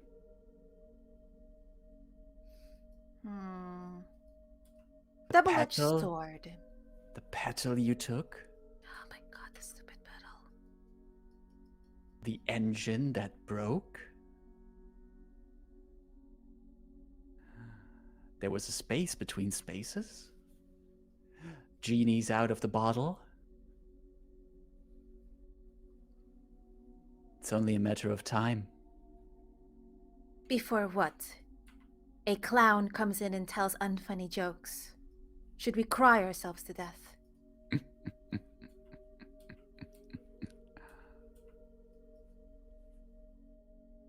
Remember where you first met me?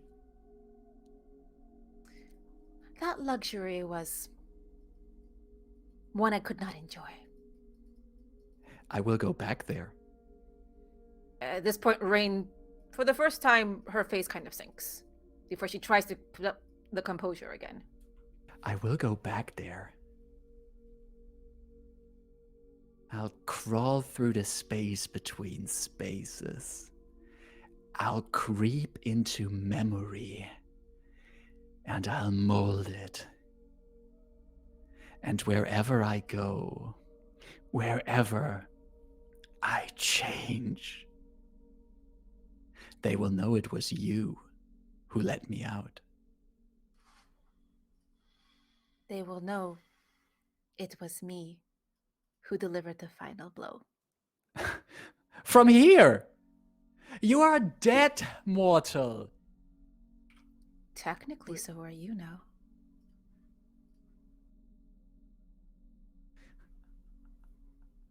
I've been here before.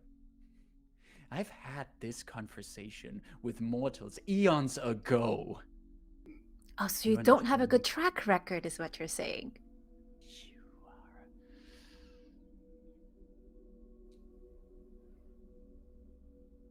How do you plan on getting out here? I'm just taking a walk. A walk? when did a walk ever did anything good for you? When did reaching a plane ever actually succeed for you? The big eye on the forehead goes wider, and you can actually see on the cheeks smaller eyes start opening. And a tail that was once Dythun's tail morphs into this fleshy tentacle that starts lashing around wildly.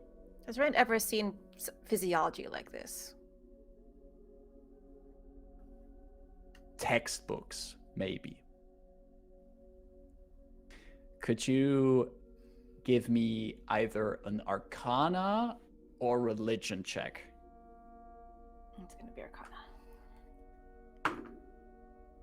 Wow. Not one, total 4.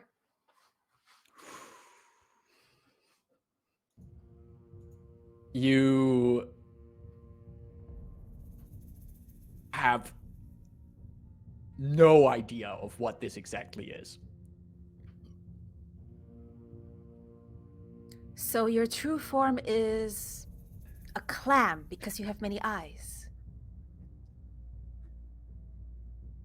My form is whatever I want it to be. My form is whatever I desire it to be. Clown. And you notice that it's not shading through it now. It's keeping to this form. I start walking forward with my rock, and I'm And just as like, you start walking forward, you look down. So far, your body has been mostly spectral, but you start realizing you can no longer look through your hand. It's an actual physical hand. I turn around and look at the ocean behind me.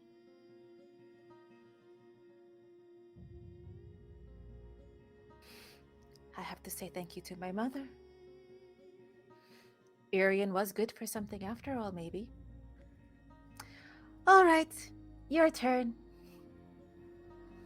And you, Squish.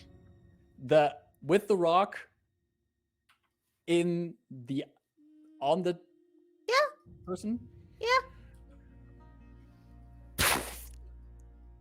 It's like she's performing a chore. Like, okay.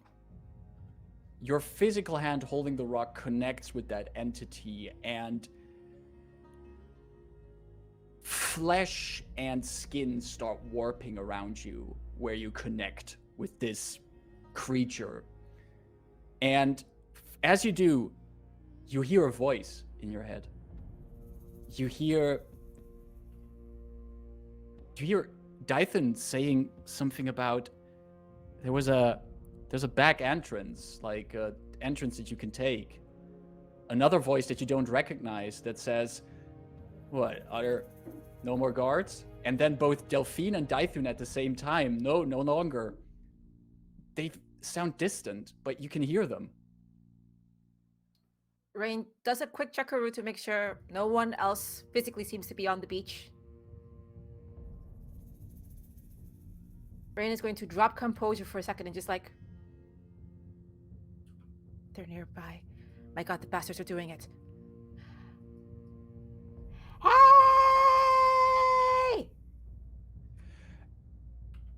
And on the other side of the veil, in the land of the living, the party stands there, and all of you can hear a voice silently moving through the room, as if Rayn is calling for help. We're going to take one more brief break for today before we wrap up. Just a quick one to regain our composure and then go into the final last bit of this session. So just a few minutes and we'll be back for the final part of today. See you in a few. And here we are again for our final part of today's session. Party has brought the body of Rayn and the artifact of the plane of Mabar to the Valenar war host, who seem to also be looking for this item, and who seem to be working together with a familiar face from Dythun's past. Rayn's voice was briefly heard from across the plains. And we are back now here with the living, who have just heard this voice going through the tent. Still with Rayn in the arm, and Rayn still holding the queen.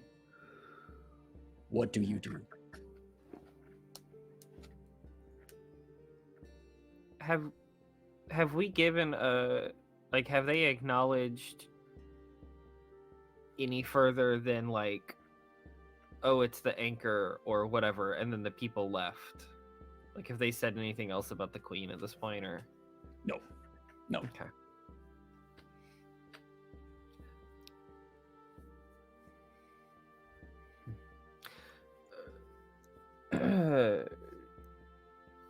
Right. So we helped you. You can help us. That's how this works. The armored elf looks at you. That depends. On what does it depend? I have gathered a war host here to assault the walls of Fort Bones, to bring an end to this heinous blood of Vol, and to destroy this cursed anchor. And you simply come here holding that.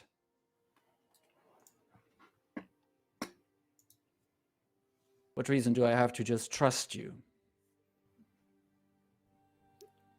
Well, probably no reason, but it seems like Dyphon knows your friend over there. The elf looks over at the Leonin. Is that so, Commander Konda? And Konda, who's standing up straight. I can vouch for the Leonin. He's Remember those friends I was telling you about?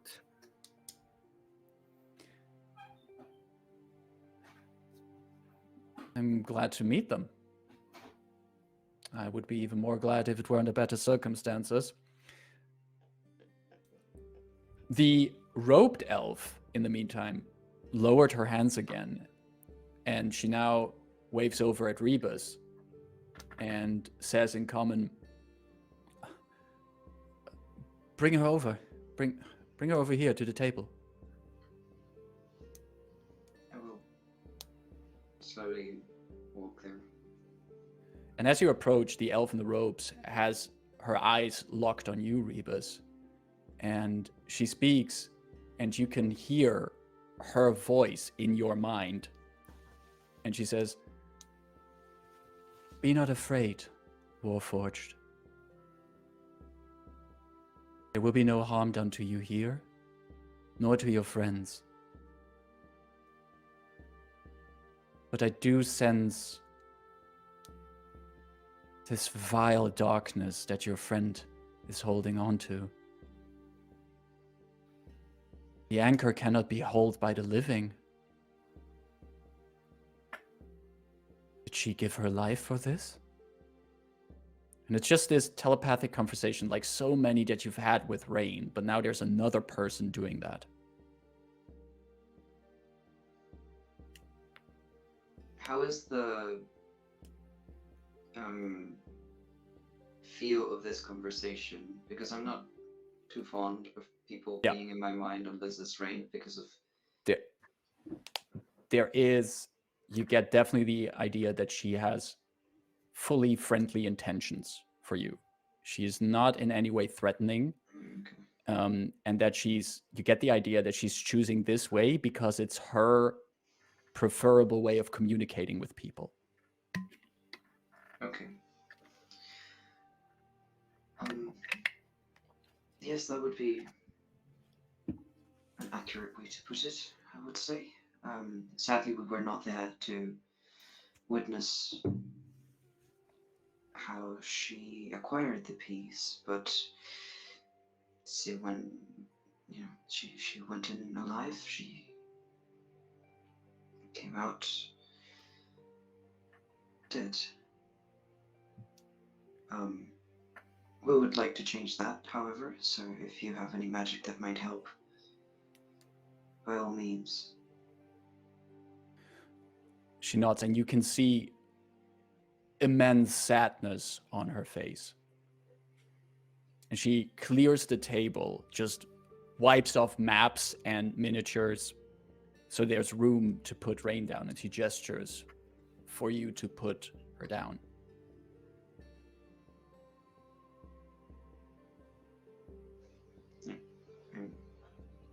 I'll do that and try to make myself as helpful as possible. What's the rest of you doing in the meantime?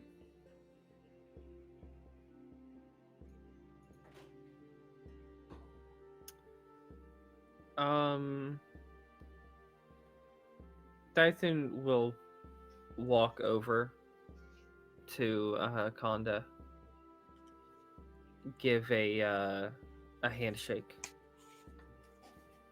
and kind of turn it into a, shoulder hug thing.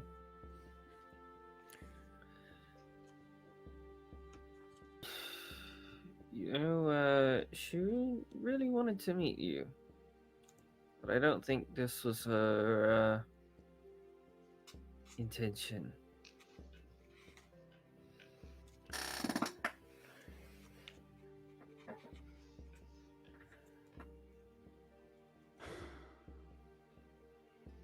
You know, if it is any consolation to you, you being here with that piece is going to save us a lot of soldiers that we have to fling against the defenses of Fort Bone.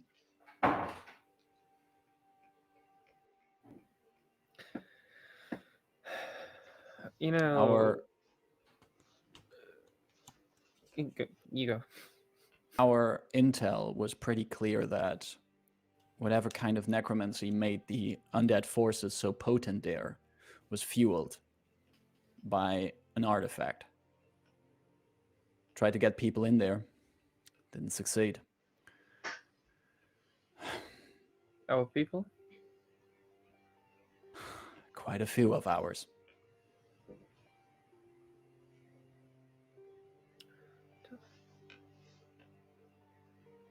We didn't see any of our people. Did you go check out the prisons? Their workshops? Mm-mm. I hadn't considered we'd come this far east, to be fair. Don't trouble your mind with problems that are my problems. You're the one who told me to do that. The circumstances allow for not doing that. Well, I'd rather have something to keep my mind occupied right now.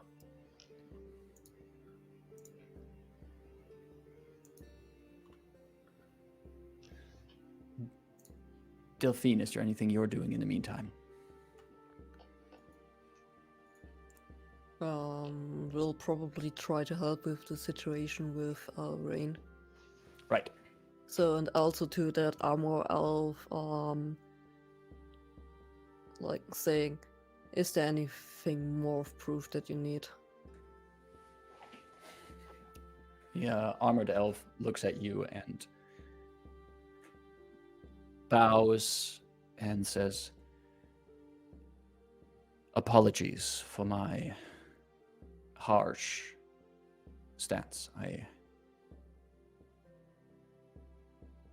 I realize that this person is important to you. To all of us. The anchor does not allow life, does not allow the living to hold it. Are you aware that she is currently making a great sacrifice?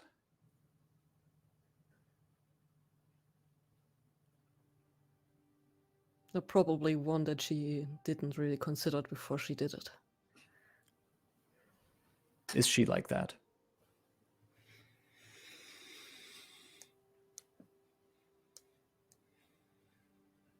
I would say sometimes she likes to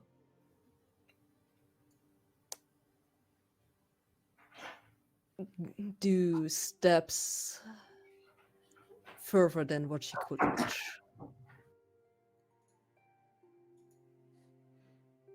She is a friend of doing like large show-offs.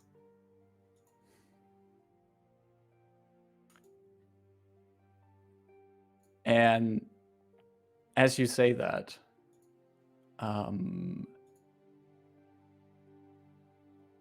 Daithun, you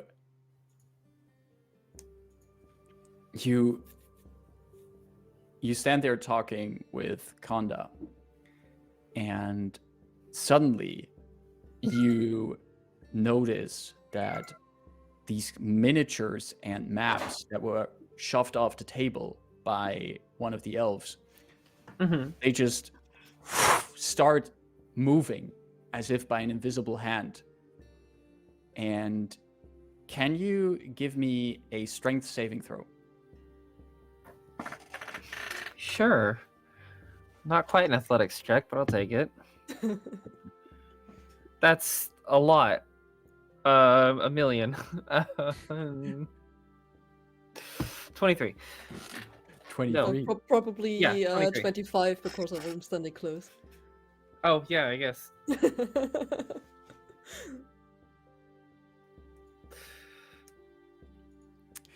23. Yeah, if I get Delphine's bonus, then I guess it's 25. That is an extremely good total indeed. You, from all these kind of debris, or like debris of all these scattered objects flung around, you take 3 points of bludgeoning damage. And however Rayn's you trying to feel, kill me. there is a feel of as if you're being shoved. That some invisible force tries to push you, and I also have to roll for Konda real quick. Do I have 3 halved, or is it 3 total? 3 total. That was, I already halved it. Okay. That's fun.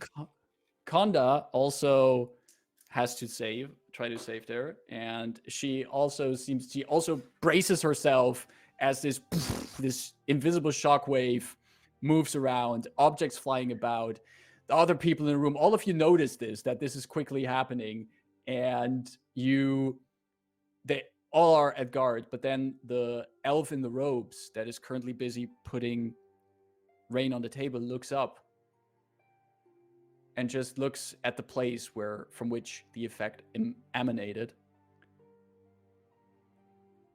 Has this soft smile on her face and just nods and looks back at Rayn. Dexine kind of goes, damn it.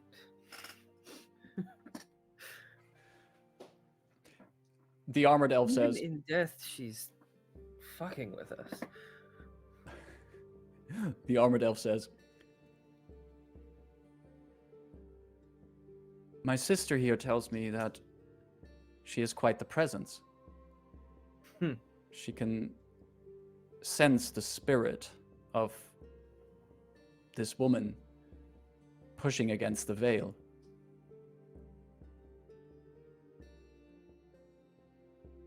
There are ways of making sure that her spirit gets more time to return. And if we were not on the front lines of a war, we would have ways of returning her entirely.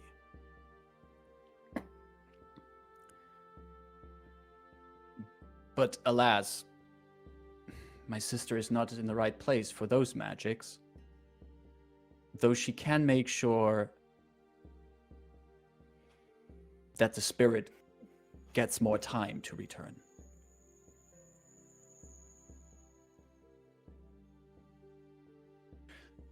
The armored elf continues.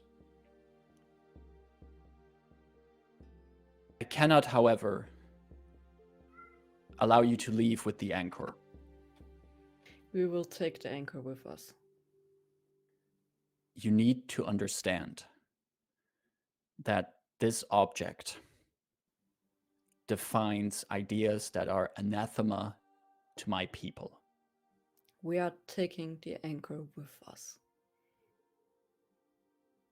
I'm not. If I return to Valenar, knowing that I let the anchor roam free, It won't. Well, it actually not exactly. We are making sure it is safe, but we are taking it with us. do you understand what this object is? Yes. Does the name Danvi mean anything to you? I am familiar with the various planes that orbit our world. Danvi, a plane Would of it be order. optimal, or perhaps how do you say good enough, if the objects were to rest there?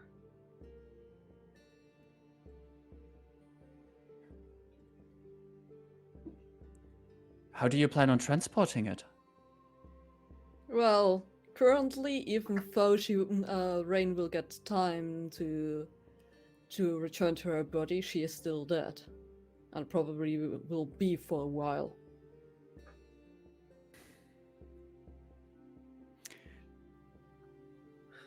You know, Can- counter argument. How would you transport it?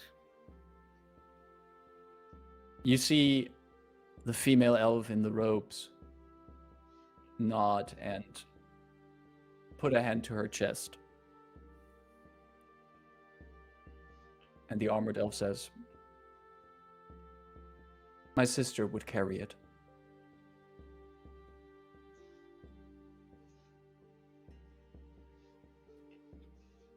Is your sister dead? In a way. Can I divine sense her? I want to divine sense her. You want to I've divine never used it on this character.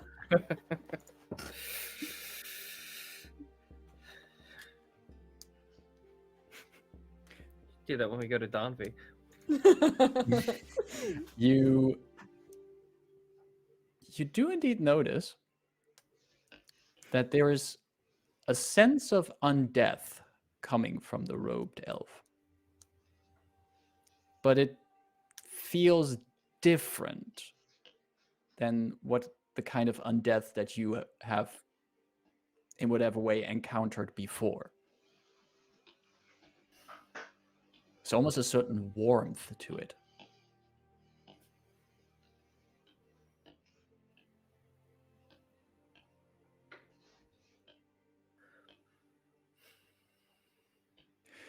As you're trying to convince these people here of your course of action, could I get a persuasion check from each of you? I'm gonna make this a group check on how persuasive you are. Oh, yes. That doesn't. Oh, yes. Oh, yes. Let's start with Rebus. Rebus, what did you get? No. I rolled a natural 1, which Oh, with my fuck. charisma of -1 is a 0. Oh, fuck. Okay. That was great. I rolled the paradise. I'm just gonna hold on. Move my camera here for a moment. There That's it is. a 20. There it is. Yes! That is a The natural. Good! Finally rolled. We Natural cancel 20 each for this other! turn. Let's go! What? All For, right. for a total of? 21. Perfect. Oh. 24. Oh, wow. Don't That's ask a me net- why I put my stuff in persuasion, but I have a +5 in persuasion. Yeah. Like, What a- I'd listen to Delphine. What a show of teamwork here. The armored elf leans over the table, looks at Rayn.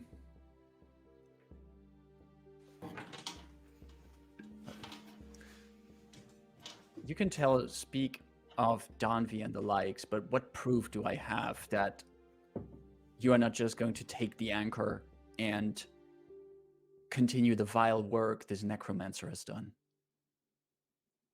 You think that someone from House Loranda will do this?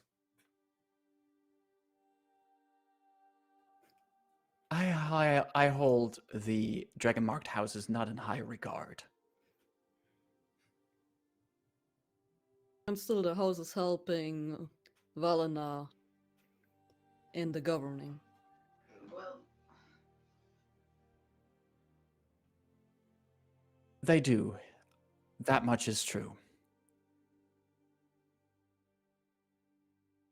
But I've seen what ambition and politics can have someone do.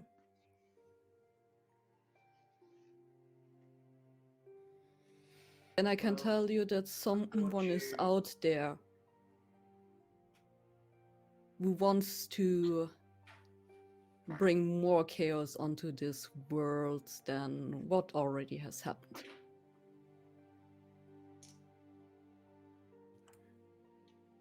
And we try to not have that happen.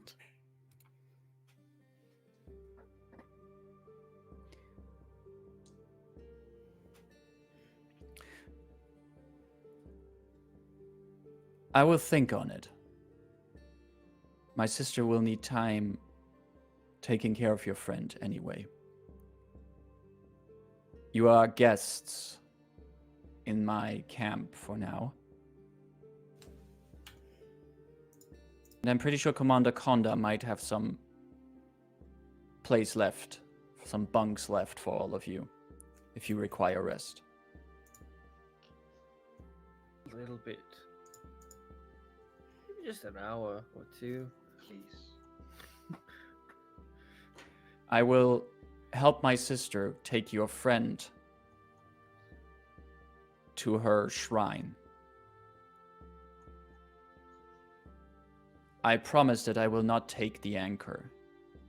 But if any one of you wants to guarantee that, you are free to accompany my sister to the shrine.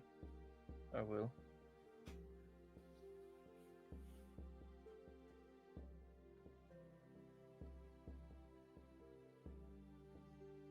I'm gonna be honest, I'm less worried about the anchor and more worried about her. But that doesn't mean you can take it. I advise you to rest before we perform the ritual for your friend. Is there anything needed for the ritual? My sister has what she needs. But in these matters of pulling someone closer back to life, it helps to have people present that her spirit can connect to. Would be wise for you to attend. That's why I think you should rest first, so you are fresh and ready for it. Just to be clear, she's just trying to extend the time. She's not attempting to bring her back yet. Correct. Right. The way that my sister's magic works allows her to only perform rituals of the deathless in specific places.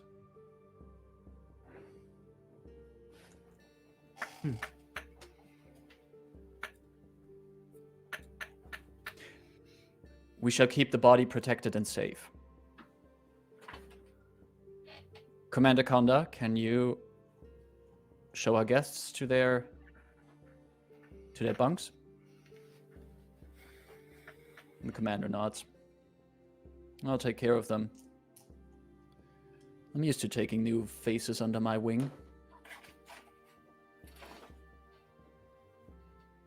Oh, I think I haven't even properly introduced myself, Conda says. She bows to the rest of you. Conda Shadowmane. Commander in House Shadowmane. And currently here on active duty, providing services of House Shadowmane to the nation of Valenar. And allow me to say, this is Delphine Loranda.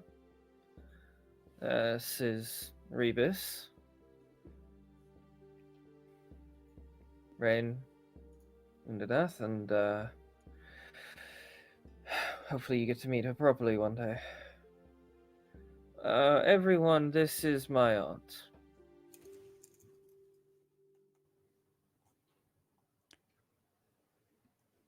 A pleasure to make your acquaintance. Pleasure is all mine. Let's get you somewhere where you can clean up and get some sleep.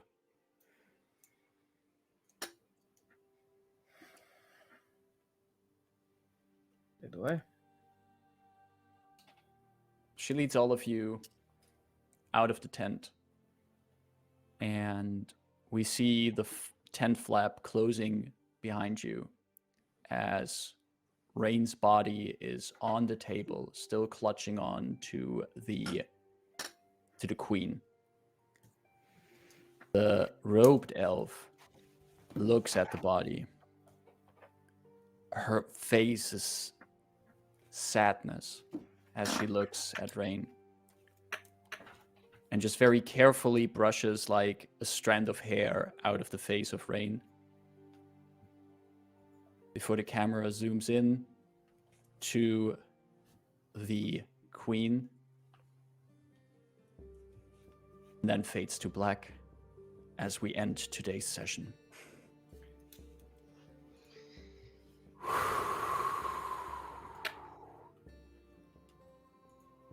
How is everyone doing? Fun. Doing well. Yeah, Excited. doing okay. Y'all. I think we'll be fine. You say that now. Compared to the start of the session, how much more fine do you feel that this will be fine? Well, compared to the start of the session, I have 9 less hit points somehow. And I only started with 10. So Wow, you're close to death. Rayn's little chess piece thing, like, literally almost killed. I wanted a buddy. I was like, no. Gotta bring me with her. Wow.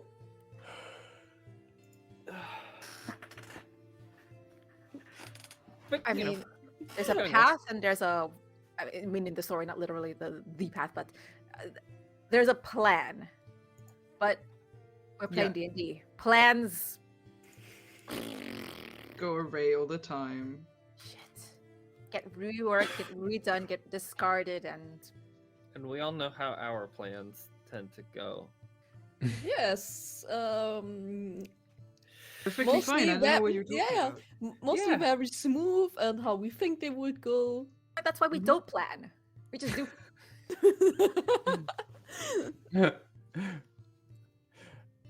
True. No, but it's kind of cool knowing that there might be a way, whatever that is, but it's not going to be. We don't know. It's not clear. Right. Yes. I think there is, for now especially, an option to extend the timer and see how the party further continues this.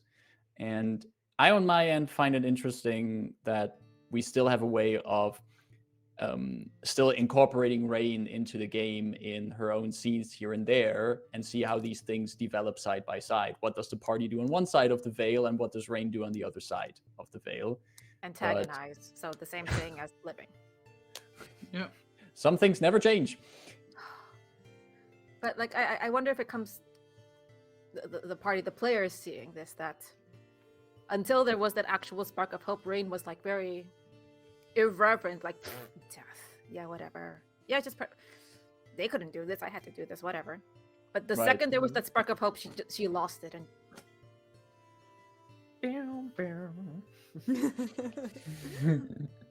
so it's All right. it's the Stranger Things running up that hill scene. Yeah. I'm already curious to see next week how this is going to continue. Oh, Until then, we Can will we be. just play a bit longer? Let's just go another 3 hours. It's fine. Yeah, sure. Everyone take 30-minute break and then we continue for 3 hours. It's fine. Let's do that. Yeah, sure. Let's just do the whole, like, forget about streaming in a regular schedule. Let's just, like, finish the whole campaign today. It's fine. Just marathon it. We're good. We're 7 good. more chapters. Let's go. Speed run Convergence Manifesto, run. any percentage. Instead of doing that, however, as much as that sounds like a lovely idea, we're slowly going to wrap up here for today. If you joined us today here in chat and everything, thank you very much for dropping by and joining us on our adventure. We're at a tense part in it, but we're also happy if there's people dropping by to join us on this wild ride we're on. If you enjoyed what you saw here and want to support us a bit, you can here on Twitch, subscribe to us, throw out a follow. Maybe you still have like an Amazon Prime subscription lying around that you want to use for something. We would be happy if you want to support us with that.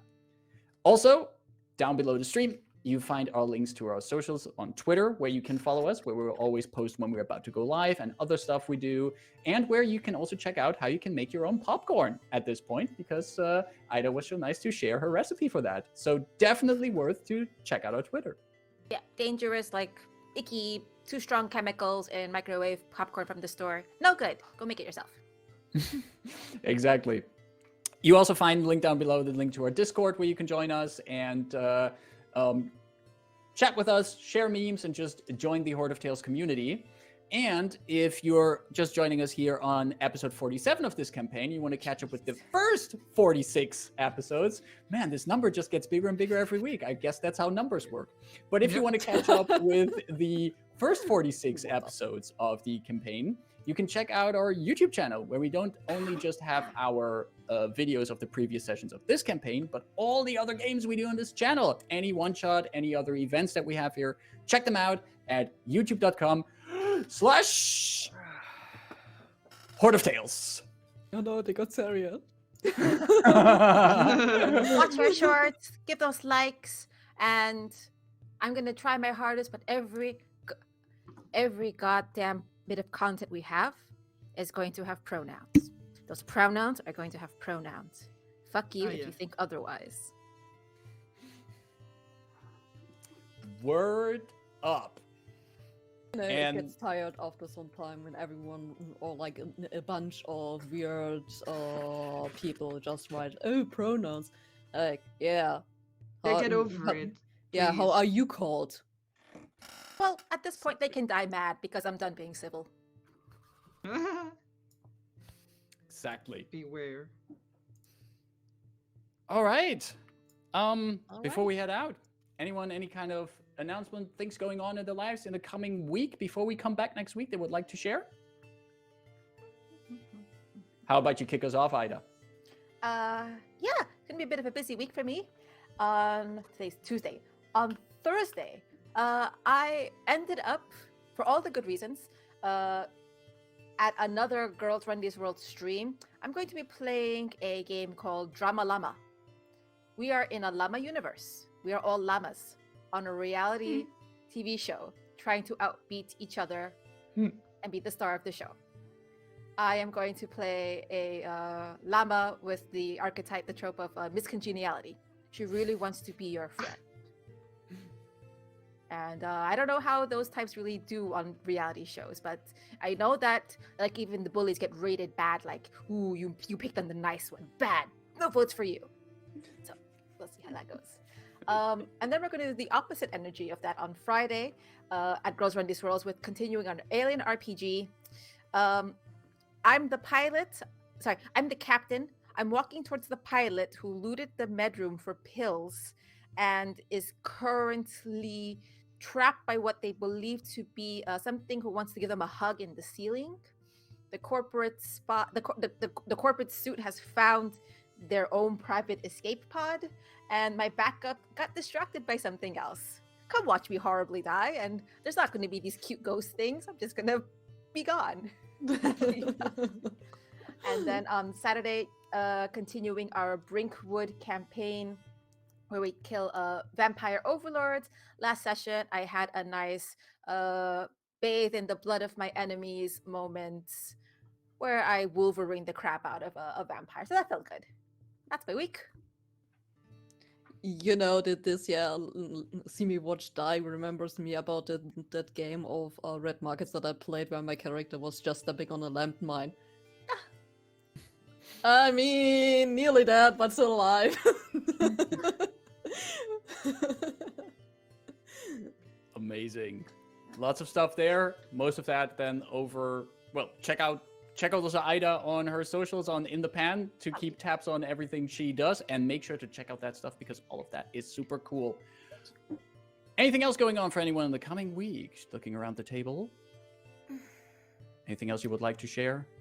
No, I am currently working on a very cursed drawing that I will post on the Discord, so join our Discord to see it. What we talked about during the break? Oh no! Is this the one we talked about during the break, or is this the different one? Yep, yeah, no, this is the one that happened afterwards that I wrote on the Oh no! I wrote on the chat. I'm gonna go draw that now. Ooh, that one. Um, That's fun. I totally missed that. Fucking shit. Well, we're going to keep an eye on the Discord then for what's happening there. And you want to see what kind of cursed drawing is coming out of Serial's pen, check out our Discord server down below. Alrighty. And Marcus, is your game every Saturday or every other Saturday? Well, I keep forgetting myself in these kind of announcements. So Hey. real quick, before we head over to Raid, if you also want to check out some more vampiric stuff, coming Sunday, there's going to be a session we're going to actually run on Sunday. I'm going to spend my birthday actually playing Vampire the Masquerade over on Manapod. So Wait. Your birthday is next Sunday. Sunday it's 19th. this Sunday. Sunday. So Sunday, this 19th. Sunday on 19th February, starting at 8:30 GMT +1 on Manapod TV.